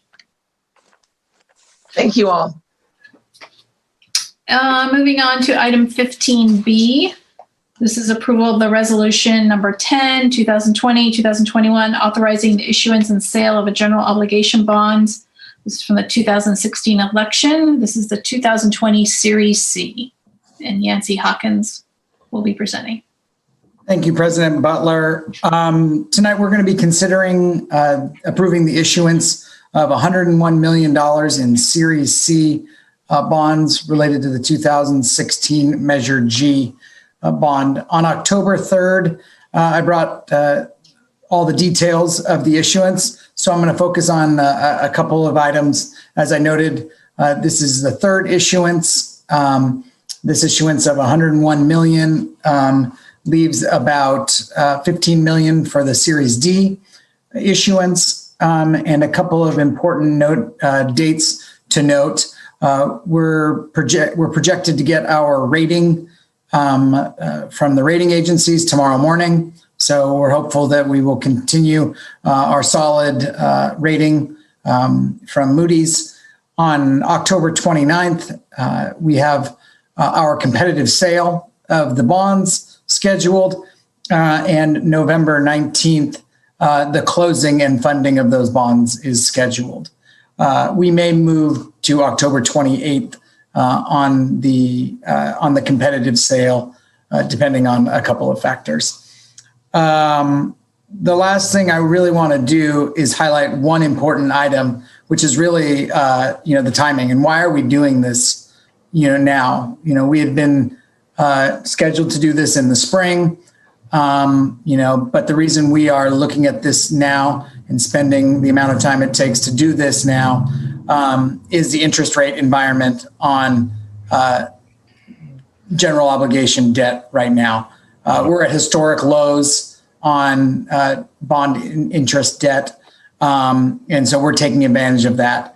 And to put it in perspective, I noted on the 3rd, but I think it's important to note again that this issuance saves approximately $30 million of repayment for the Novato taxpayers over our already, pretty low interest rate estimates that we brought to the board in June when we updated the timeline previously. So this is just really, really good news for the Novato taxpayers, this interest rate environment, and really going to help on the repayment of that debt.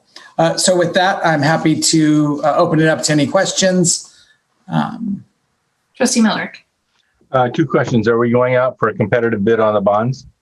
Yes, we are. This will be a fully competitive sale for all of the bonds. Thank you very much. And the second point, information to my other board members, had the opportunity to talk to former trustee and current assessor Shelley Scott, and she said that the market prices are so low now. This is exactly the right thing to do. A smart agency would go out and get the money, get these low rates now, and put themselves in a position to work on their construction program. So she was thrilled to hear we were aggressively protecting the financial interests of the community. Thank you, Trustee Miller. Move. Yeah. Do you want to make a motion? Unless there's other comments, I'll be. Well, you can make a motion. I can get a second, and then we can have. I will move discussion action item B, which is the resolution number 10, 2021, authorizing issue and sale of general obligation bonds. I think in the amount of 101 million. Is that a correct statement? Correct. Yeah. Okay. Do we have I will second that. Okay. We have a second by Trustee Cooper, and now we'll go to more questions. Trustee Gessen. I was just going to say thank you for keeping on top of this. I mean, I'm just thrilled to have some positive news and saving money. I'm very much appreciative that you guys did that, and I'm all for it. Yep. I want to thank the team and as well ISM advisor who act as our financial advisor, who continue to, in this case, not actually do what is most financially beneficial for them, but what is most financially beneficial to the district and the taxpayers of Novato. All right. If there's no further discussion, this is great news. Thank you for bringing it forward. Totally understand why you're bringing it forward now. We're saving the community some money and on their tax bill, and we do certainly appreciate our community for supporting Measure G and all the great work that we've been able to projects we've been able to improve our schools and our facilities. It's a great asset. So, all right. So we will move. We have a first by Trustee Millerick, a second by Trustee Cooper. This is approving the resolution number 10. All those in favor? Okay. 7-0 and 2 preferential votes from our student board members. Thank you, Nancy.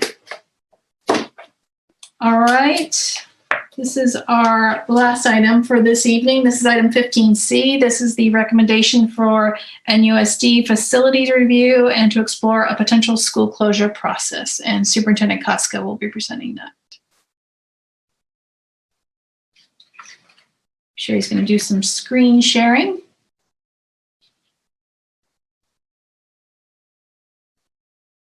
You're muted. We're having a little, can you work with okay. David to see if you can get it to share? We have the technical difficulty that we had at the beginning of the meeting has resulted in me not having the PowerPoint. We're going to get it. It'll just take a second. We just got to get it off a memory drive. The problem with us getting rushed at the beginning of these meetings, these things happen.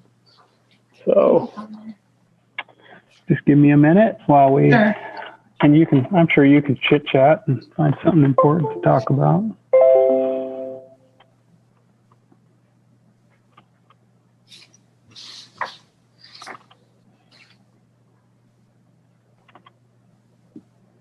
Almost there.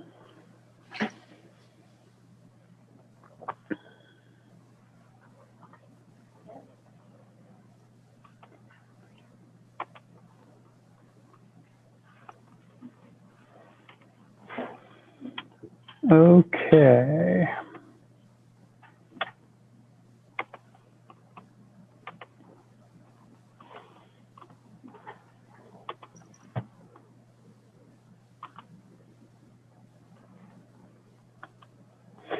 Okay, so this is really a very big picture presentation for NUSD tonight. This is about us conducting a facilities review and also talking about a process to explore potential school closure. Another thing that's tied into this is our next step in moving towards teacher and staff housing. So really, this is a big moment in time for us. About a month ago, trustees directed staff to provide a recommendation for the process to explore a potential school closure as soon as possible, that I was going to bring you the process back as soon as possible. As we explored the best practices for school closure, we talked with a lot of people, with a couple of trustees, with different consultants outside of our organization. And they really encouraged us to think bigger than just looking at closing one school. And really the thought behind it is that by conducting this process, we'll have a better likelihood of achieving some of our short-term fiscal responsibility goals, some of our long-term fiscal responsibility goals. It can help us to attract and retain highly qualified teachers and staff. And it can also help us with making sure that we have long-term asset and property planning that we are currently lacking. Finally, when we talk about long-term and short-term fiscal responsibility, we can look at, are our schools appropriately sized for the capacity that they have? And then again, short-term and long-term revenue generation. So I'll just give a couple of examples. A short-term revenue generation plan could be the potential of selling property. Long-term revenue generation plan could be, how do we, once we pay off all the loans associated with any teacher staff housing, how could that become a revenue stream for us that could then be used to improve work conditions here in Novato? Finally, we have assets. As Ross, Trustee Miller continues to point out over time, he's been on this board for a long time, and he's seen us use our assets well at times, and he's seen us use our assets in ways that were maybe not the best, but we had to because we were in an emergent situation. We also need to acknowledge that there's a cost of us having unused or underused assets. And then this plan would give us flexibility moving forward. We would know what we had and what the best uses could be, and then we'd have the options to use those or not. So here are the recommended steps that staff has pulled together in order to help us move this forward. One is that we need to find the right partners with the expertise to support us in this work. While we have a ton of expertise in our district office, we don't necessarily have the right expertise to help us figure this out moving forward. We need experts with specific expertise in this area. We need to conduct another thorough demographic study to understand future enrollment projections. And also, we need to really understand exactly which neighborhoods our kids are living in.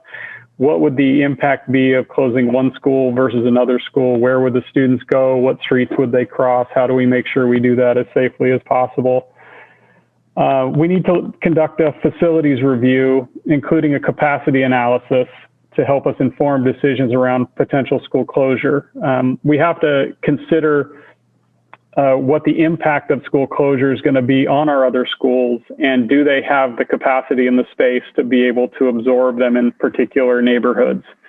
All those things we need help in figuring out. And then finally, as I shared a little bit, at the end of a school closure process, if that's the route we choose to go down, we need to have a consultant that can help us to help inform our process of redrawing the school boundaries once that decision is made.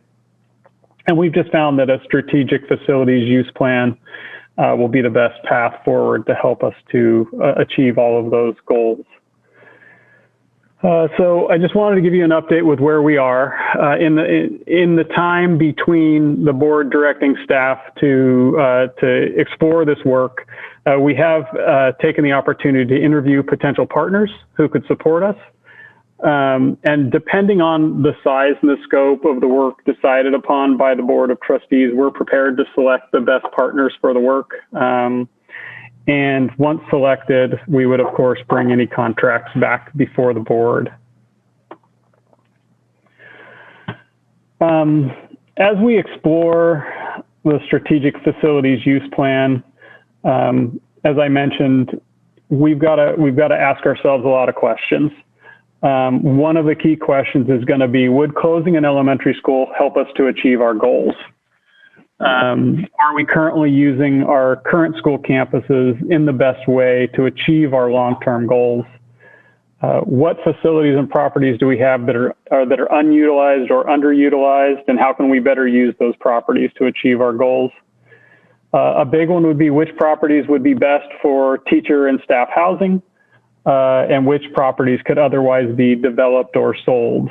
So you see, we've really expanded upon the idea of school closure to really look at a bigger way at all of our resources, so that we're making sure we're the best stewards that we can of this important responsibility.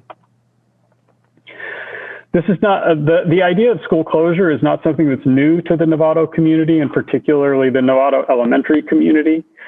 This is a topic that's come up many, many times. We spent a lot of time on it during the 2018-19 school year. We brought together an elementary school size committee. The committee, in discussing whether or not we should close a school, developed a number of criteria that the committee believes should be considered when we are making important decisions about school closure. Those criteria fell into 4 different key areas. The key areas were the capacity of the facilities, the instructional programs in place on each campus, the school culture on each campus, and then the operational efficiency of the number of schools that were running in the district. In the end, that elementary school size committee made a lot of recommendations. The key overarching recommendation was that the positive impacts on the instructional program and the school culture outweigh the negative impacts on facility capacity and operational efficiency. Therefore, the committee does not recommend closing an elementary school at this time. And they felt like they were going to make a lot of other recommendations, and we should really explore those other recommendations before we bring the topic of school closure back to the board. And so I'm going to walk you through some of those recommendations that they made and sort of where we are with them. So one of the first recommendations and one of the biggest recommendations was that we go out early for the parcel tax, that we increase the dollar amount per parcel, and that we include an escalation factor, an annual escalation factor. And so following this recommendation, after a lot of other research, not just because this committee said it, but because this committee and a lot of other groups said that we should, we went out for Measure A, and unfortunately, we were unsuccessful in passing that parcel tax. Another recommendation was to market the benefits of our local schools and to hire a consultant to help us in doing that. And we did enter into two separate one-year contracts with Target River. In 1 year, in the 2019-20 year, we saw a pretty significant uptick in enrollment.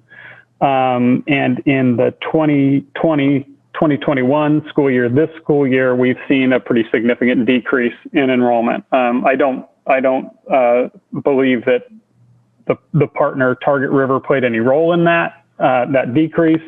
I think that it was very much a victim of circumstance, of time and place with COVID and all the important decisions that families needed to make around that. But we did explore that for 2 years. We changed our open enrollment timelines and transfer processes. We moved those way up so that families could know where they stood in getting accepted into their programs prior to making commitments to other schools. So that was a challenge for us in the past. We were able to fix that. And we're also going to be implementing some other changes this year to help us make those decisions happen even sooner. There were a number of recommendations about facilities use and property sales and rentals. One idea was to rent out space for preschools. We've made some minor changes, had very limited success in that area. A big topic that we explored a lot, I think we brought the board 2 different board reports on this topic. One was an analysis of the Hill Education Center. There was an idea that we could close and either lease or sell the district office building, and we could move the district office staff over to Hill Education Center. When we did an analysis of what's going on at Hill, we found out that the space was pretty much maxed out, did not have sufficient room for the district office to move over there or even in the ballpark. We also worked with a commercial real estate agent, actually a couple of them, to analyze the likelihood of us leasing the district office building. And what they really found is that there is a lot of commercial space in downtown Vallejo, and then also in downtown Vallejo, in downtown Novato, and in Novato in general, that made the likelihood of us being able to lease this property be very, very low. Another option was to look at rental options across the district and loosen restrictions on facilities rentals. That's us renting out our space. We were prepared to make some of those changes when COVID struck and haven't been able to launch those. There will be some fiscal impact, but impact will not be significant. There were some revenue generation recommendations out of the committee. One was to explore deeper corporate partnerships. This is something that does happen in very few public school districts. We explored that. We did not have success. It was recommended that we expand dual enrollment partnership with College of Marin and Santa Rosa Junior College. There was great interest on the part of College of Marin. We have expanded some of those services to some small degree, which is having a big impact on kids in classrooms. Unfortunately, it's having very limited fiscal impact. We've also expanded our Saturday academies for attendance recovery. This was pre-COVID. And we also eliminated a consultant contract around a company that was providing us those services. We're now doing that in-house, or we were pre-COVID. Again, there was little fiscal impact associated with that recommendation. The final recommendations, one was to hire a grant writer paid from grants received. We have not done that. We have grown partnerships with other local public agencies for grant writing. We have been successful in bringing in new grants for students, but these grants have all been clear that we could not supplant other services that were in place. So it didn't allow us to save money, but it has allowed us to add additional services. So that was definitely a benefit to students. A recommendation was to eliminate consultant contracts. We have reduced those contracts dramatically. Need to acknowledge that this decision has focused work on district office staff has been reduced year over year for the past several years. And there's just an acknowledgement that, as I was just sharing with the demographics work and this facilities review, this just gets into niche expertise that folks in a district office just typically don't have. So there are always going to be some consultant contracts that we need to maintain. There was a recommendation to move towards digital textbooks, and we are implementing this as we can through the adoption cycle as that's feasible. And state law allows us to. One final recommendation was a retirement incentive. This has not been implemented to date. Retirement incentives do benefit short-term cash flow. They do not result in long-term fiscal gain. But in a pinch where you need cash flow in a given year and short-term savings over a couple years, that is something that we could certainly explore moving forward. So that's a lot of information. I just want to kind of summarize where I would recommend that we go from here. The staff's recommendation would be that we select a couple of partners. One would be a partner to conduct a facilities review. The other, and to co-develop a process for a potential elementary school closure. The closure would take effect during the 22-23 school year, with a recommendation coming in the spring of 2021. What we're thinking there is that this is an important decision. We need to get it right. We need to think all the steps through. We need to make sure that we have sufficient time to lay out exactly what's going to happen and make sure that the receiving school or schools are ready for the new students who are going to arrive. And the idea is to offset the concerns that were had by the elementary school size committee as much as possible around school culture and the academic program as we're making this important decision. And then finally, the recommendation is that we initiate a search for a development partner to help us figure out the next steps around teacher and staff housing. So it's really a two-pronged recommendation. Help us find a partner to conduct a facilities review and work on the topic of school closure. And then second, find a development partner to help us with next steps for teacher housing. Some of the outcomes that we hope to have as we go through this process is that we'll have appropriate engagement of stakeholders, that we will have a recommendation to either close or not close a school in the spring of 2021. That's the spring of this school year for potential school closure for the 22-23 school year. That we determine the best use of any closed school facility moving forward. So if we were to make a decision to close a school, we need to have a plan for how we use that property moving forward. That we have usage recommendations for all NUSD facilities moving forward. So we look through all of our different properties and facilities, and we have a plan for how we're going to use them moving forward. We get clarity around how we're going to use some of those unutilized or underutilized facilities here in NUSD.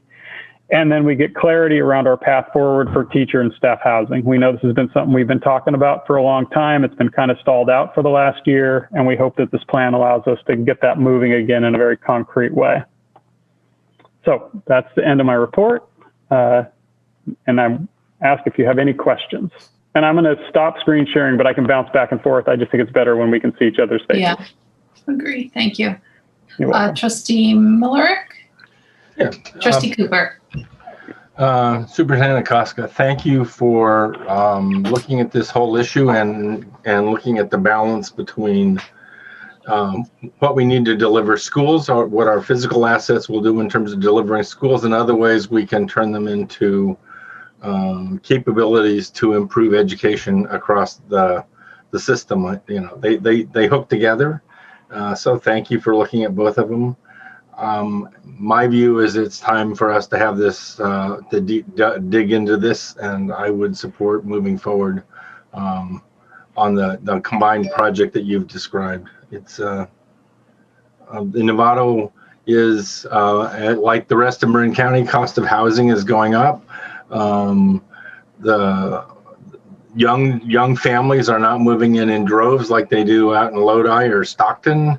We are never going to see the kind of 15,000 student population that we saw in the 60s. We're going to or the 70s. We're 8,000 students when I came on the board. We're about 7,500 students now. We're pretty steady, slightly declining regularly. We have to find ways to be efficient and use our resources. So I don't see us seeing a 50% increase in enrollment in the next 10 years. So forever, actually. I just don't think that time is ever going to come to Novato. Trustee Cooper? Yeah, thanks, Chris, for bringing this forward. Really excited that we're putting it back on the front burner, it seems like. As long as I've been on the board, and it won't be much longer till I'm off, but we've been talking about this for some time, and trustees have come and gone, and one of their main hopes was that we deal with the surplus property that we have in a way that will help our fiscal health in the district. Aside from that, Yancey, if you're still on, I think you are. Yeah, you're there. Hello. Our fiscal situation in 21-22, as I recall, kind of getting up to the 30,000 foot level here. As I recall, we're looking at some pretty dire times. Yeah, very broad. Yeah, very broad strokes. The governor and the legislature used every trick up their sleeve to, do everything to help schools in this year, which leaves them very few tricks up that sleeve for next year and significantly reduced revenues moving forward. So unless we get, another very large, bailout from the feds or, other revenue matters, we're looking at some tough times in 21-22 and then again in 22-23. Correct. That's what I recall. Thank you. I think I bring that up only because I think we need to keep our eye on the ball, and we're going to have to, if we were going to close the school, that would have been whatever the savings, $400,000 a year or whatever it is. And so we're going to need to make that up somewhere. The other thing, the last comment I have is, or request, is that we did a very comprehensive facilities master plan or study in 2012, I believe, with Schrader and Associates. And I think that hasn't, a lot of that information hasn't changed that much in the district. So there's been a couple sites that have mixed around in Hill and et cetera. But I would hope that we would, to save money on an outside contract, combine that somehow so we kind of dovetail it, don't start from scratch completely. So that was it. Those are my only comments. Yeah, great suggestion, Tom. Thank you. Anybody else? Trustee Down. So I have some, just maybe some questions for clarification to get a kind of an understanding and listen to the rest of the trustees of the board, but then some ideas. But Superintendent, when you talk about a list of experts, is that described? Is that like just one company that's going to be the experts, or are we talking about an expert for this? And I mean this in a positive way, an expert for this, an expert for that, some objective, independent information, or are we looking for an all-in-one package when it comes to this sort of thing? Yeah, that's a great question. When we interviewed consultants, we didn't know exactly what the scope of the project was going to be. So if approved, we have one company that would do all of the work we're talking about for the facilities review and the demographics and the school closure stuff. That would be different from the development partner. That's a totally different side of the house. But yeah, it would be one company that could help us with all of those components. That was a key thing that we wanted to work with, is somebody who could do all that work in-house, as opposed to trying to get 3 different companies to work together and coordinate services. Well, that makes sense to me, that those 3 bullet points you listed for demographics and boundary research and type, that makes sense. And then you mentioned someone else would be would help us with development, the rules around housing and land use. Yep. So when I think of list of experts, I am actually thinking of a combination of groups that are going to be needed to help organize and plan and hopefully implement something. So appreciate that. There's in the discussions and the way you laid out things in the past, you talked a lot about studying the facilities for their capacity. And I just wanted to make sure that maybe, we should be looking at the facilities, not just the way they are, but the way they could be. So maybe the ease of expansion or the ease of development into 21st century learning and whatever that may be. So, and that's sort of leading me to this concept that everything is facilities, capacity. It's like we're going to close the school and just do what we always do, but we're just going to do it in one less school. And so for me, in the list of experts, what I'm looking for is who's going to be the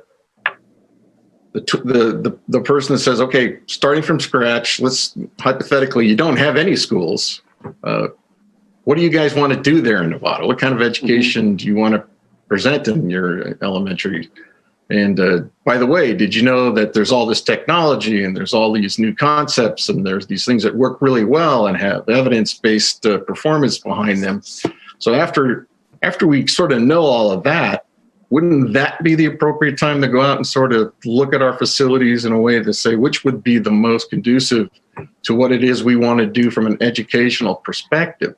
So I could be wrong about the name. I'm just throwing out some names, but I know there's West Ed, and then there's one that sounds like West Ed, and there's some other really good, educational, professional agencies out there that support us, amongst others. But I kind of wonder, I think it's in here, but I wanted to have you expand a little bit more on how we do that first, and then we go out and see how we want to build and arrange our schools. You can think about that. Yeah. And then the last thing, one of the things you mentioned before was on the schools committee putting an emphasis on a list of factors: capacity, instructional programs, school culture, operational efficiency. That's basically the list that you used. I assume they're not ranked in any particular order. They're just basically there as the areas we want to cover. And I think the community probably predictably came up with an instructional program in school culture that's kind of number 1 and 2, which I think is basically where we should begin our journey on this issue. So that's just more enforcement that we're going to come back to our list of experts, where we're going to come up with a plan. Let's get less logistic about this and more educational minded in what it is we want to accomplish. And then once we know that, then we build. So that's kind of my general ideas on the issue, and would like to see us move in those directions. Mm-hmm. Thank you. Appreciate that. Trustee Mack. First, I'd really like to thank Trustee Nell for encouraging us, leading us into being a lot more strategic about this. I think we were all kind of a little bit narrow focused on elementary campus, and having him express the opportunity that really this is for us to effectively reposition for where we are now. As Trustee Miller mentioned, we're not where we were in the 70s when we were built out. We were built out for a different population, different approach to education, et cetera. On top of that, we've picked up a few assets along the way in terms of land. We've had one for decades as well, San Andreas. And so I really appreciate the fact that and I'm really embracing that we're doing this because it allows us to be strategic. So while, Derek, you're talking about logistics, totally agree. We need to make sure we have our strategy, our overarching strategy built first. And I know that's exactly where Chris is going. And then logistics will come from that. In talking through and thinking through some of the potential opportunities here, it's pretty amazing. And I'll speak to the community a little bit just so people know what's out there in terms of assets. I mean, obviously we have the San Andreas property, but we have multiple properties out at Hamilton. And we have 3 middle schools. Do we need 3 middle schools as well? So there's a lot of things we can do to reposition ourselves for the current population that we have and the population we're going to have going forward, and as well to position ourselves to match up to the delivery methods that we use now for education. So I'm really excited about this. I think, and last but not least, I got to mention this, of course, is the housing angle. Seeing the presentations we've seen over the last 2 years, particularly, I believe it was College of San Mateo that has and this is for the community as well, so they know, College of San Mateo has successfully taken surplus property, went into a joint development with a developer there, wherein they own the properties, they've paid it off, and now those properties, because they have a landlord relationship with a manager or property manager who runs everything, they make money on it. They have money now coming into their budget every year from housing, and that housing is entirely focused for teachers. Think about that. Yeah, and it's dramatically reduced their staff turnover, and they're in a place where they were just dying to hire people, let alone keep people. And so it's been a game changer. To the campus, they can walk to campus. Yep. So it's the best of all worlds. I know I'm sounding like a Pollyanna here, but it's possible we can do this. Maybe that's a San Andreas property. Maybe it's not. Maybe someone wants a San Andreas property for a property that makes more sense for us. Lots of opportunities out there. I'm just trying to put that out there to the community so that they know that we're looking into all these things. And there are lots of ways to do this. So we're looking forward to it. Thank you. Trustee Aguila and then Trustee Gessen. Yes, I wanted to know about, the hiring new consultants. And I know that we already did a study a few years back. And, I think I misunderstood you tonight when you said that we won't start from scratch. I heard that, but then I heard that that we would need to hire someone new. And so are we going to use the old information from the previous studies so that we can save some money, or are we going to, I know the paperwork suggests we hire, but is there a way that we can you tell us why, or are we going to use some of that information from the past? We absolutely will provide whoever's doing the analysis with all the previous reports. And I appreciate Trustee Cooper reminding us that there's a report from 2012 on facilities, because that was before, I think, all of our time that are working, for the most part on the executive team here. So it's a good reminder that that's out there.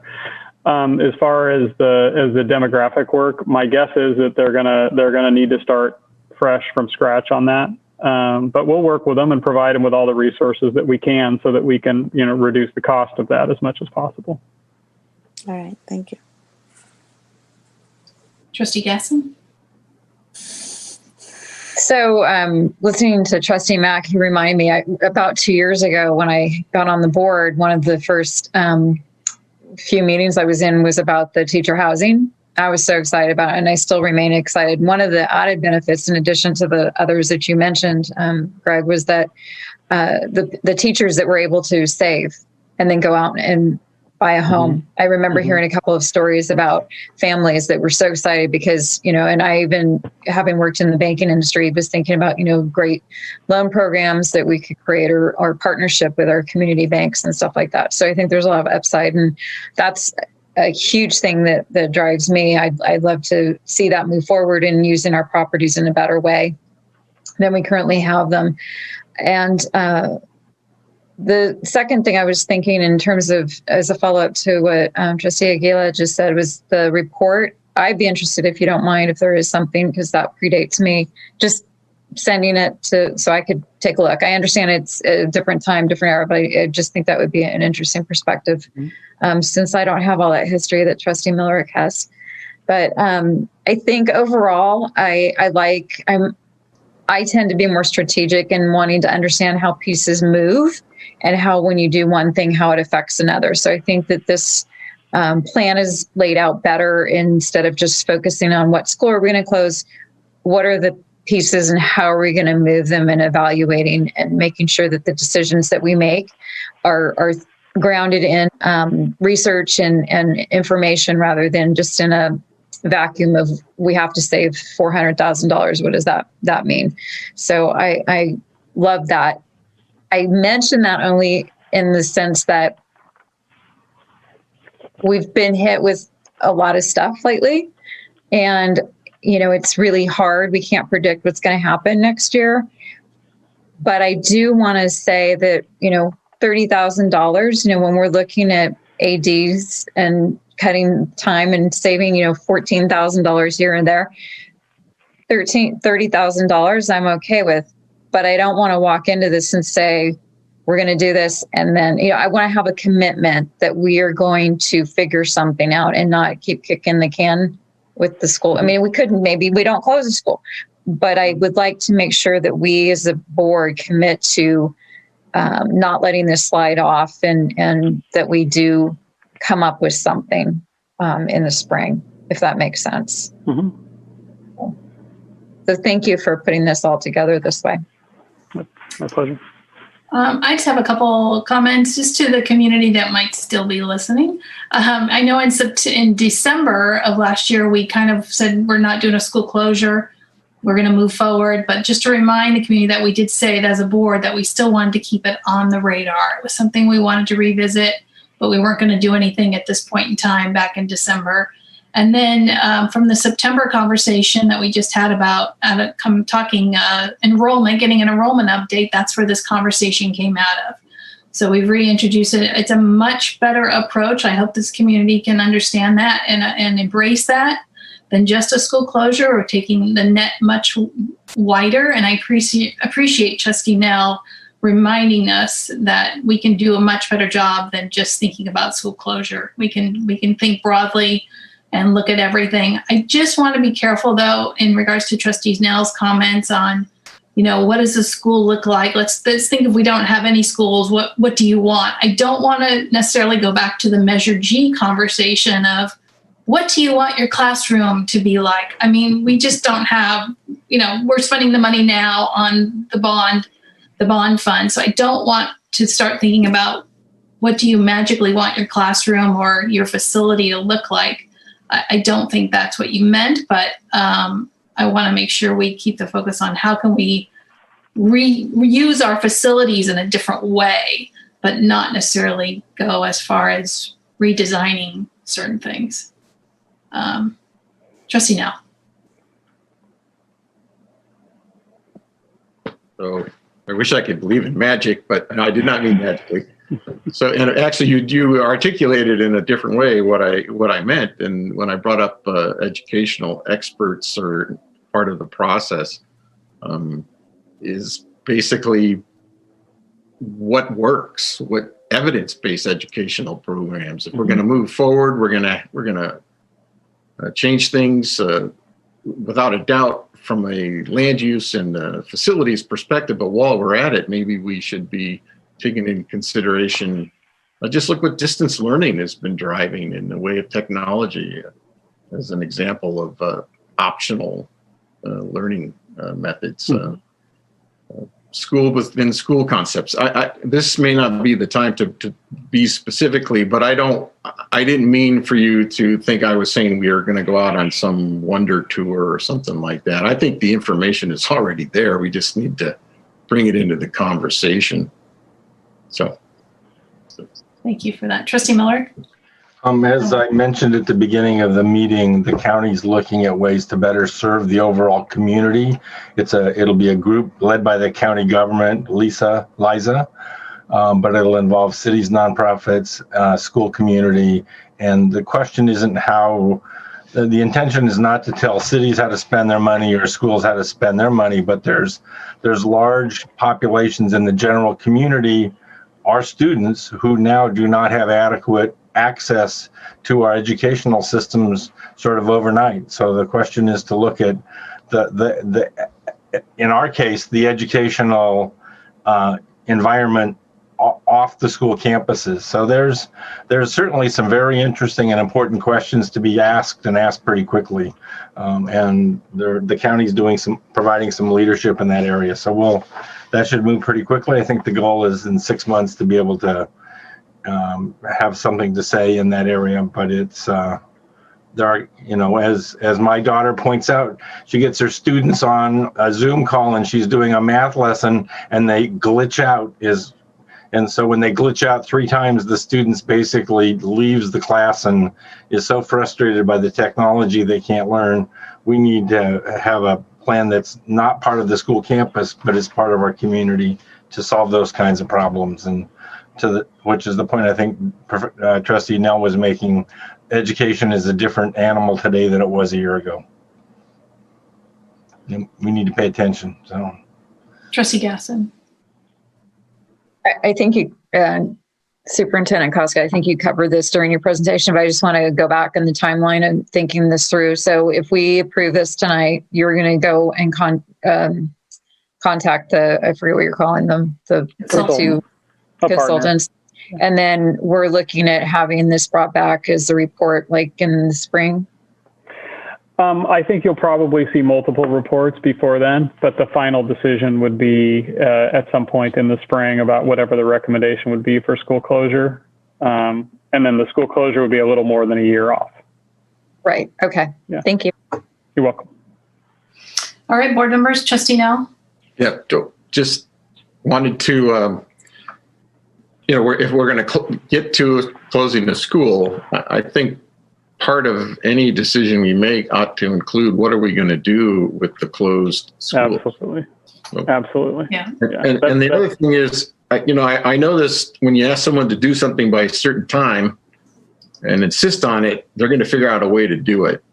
Regrettably, when the focus is so much on the deadline, shortcuts, poor decisions, ill-informed, not necessarily, intentional consequences as a result of focusing so much on a deadline. Mm-hmm. I think part of this reporting out or the information is how long does it take to do this right? Obviously, you don't want to pull the trigger and then shut it down the next day. And at the same time, you don't want to say you're going to do it in 5 years. But this particular anticipated outcomes of recommendations kind of lays is this a potential timeline, or are you basically just saying if it's going to be in the preceding spring is basically when we have to do it in a school year?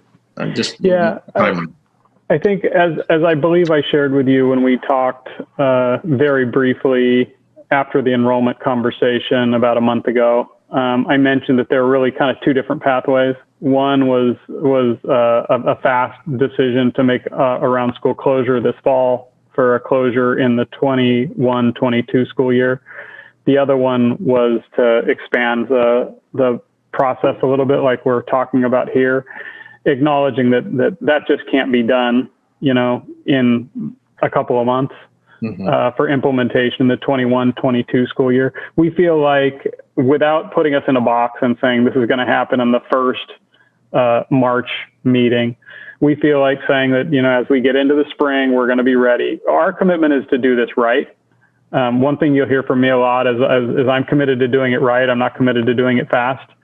In this case, I feel like we can achieve this goal. In all of the different experts that we've talked to, they said, you can get this done given this timeline. It's very reasonable, thoughtful timeline. It gives you sufficient time for challenges to come up, but it also doesn't go so slow that you're dragging the community through it for longer than you need to. Because if we are going to go the school closure route, it's a painful process for the community before we're able to come back together and heal. So the consultants, even the ones we aren't going to select, more than likely, let us know that this is a reasonable timeline for us to get this work done.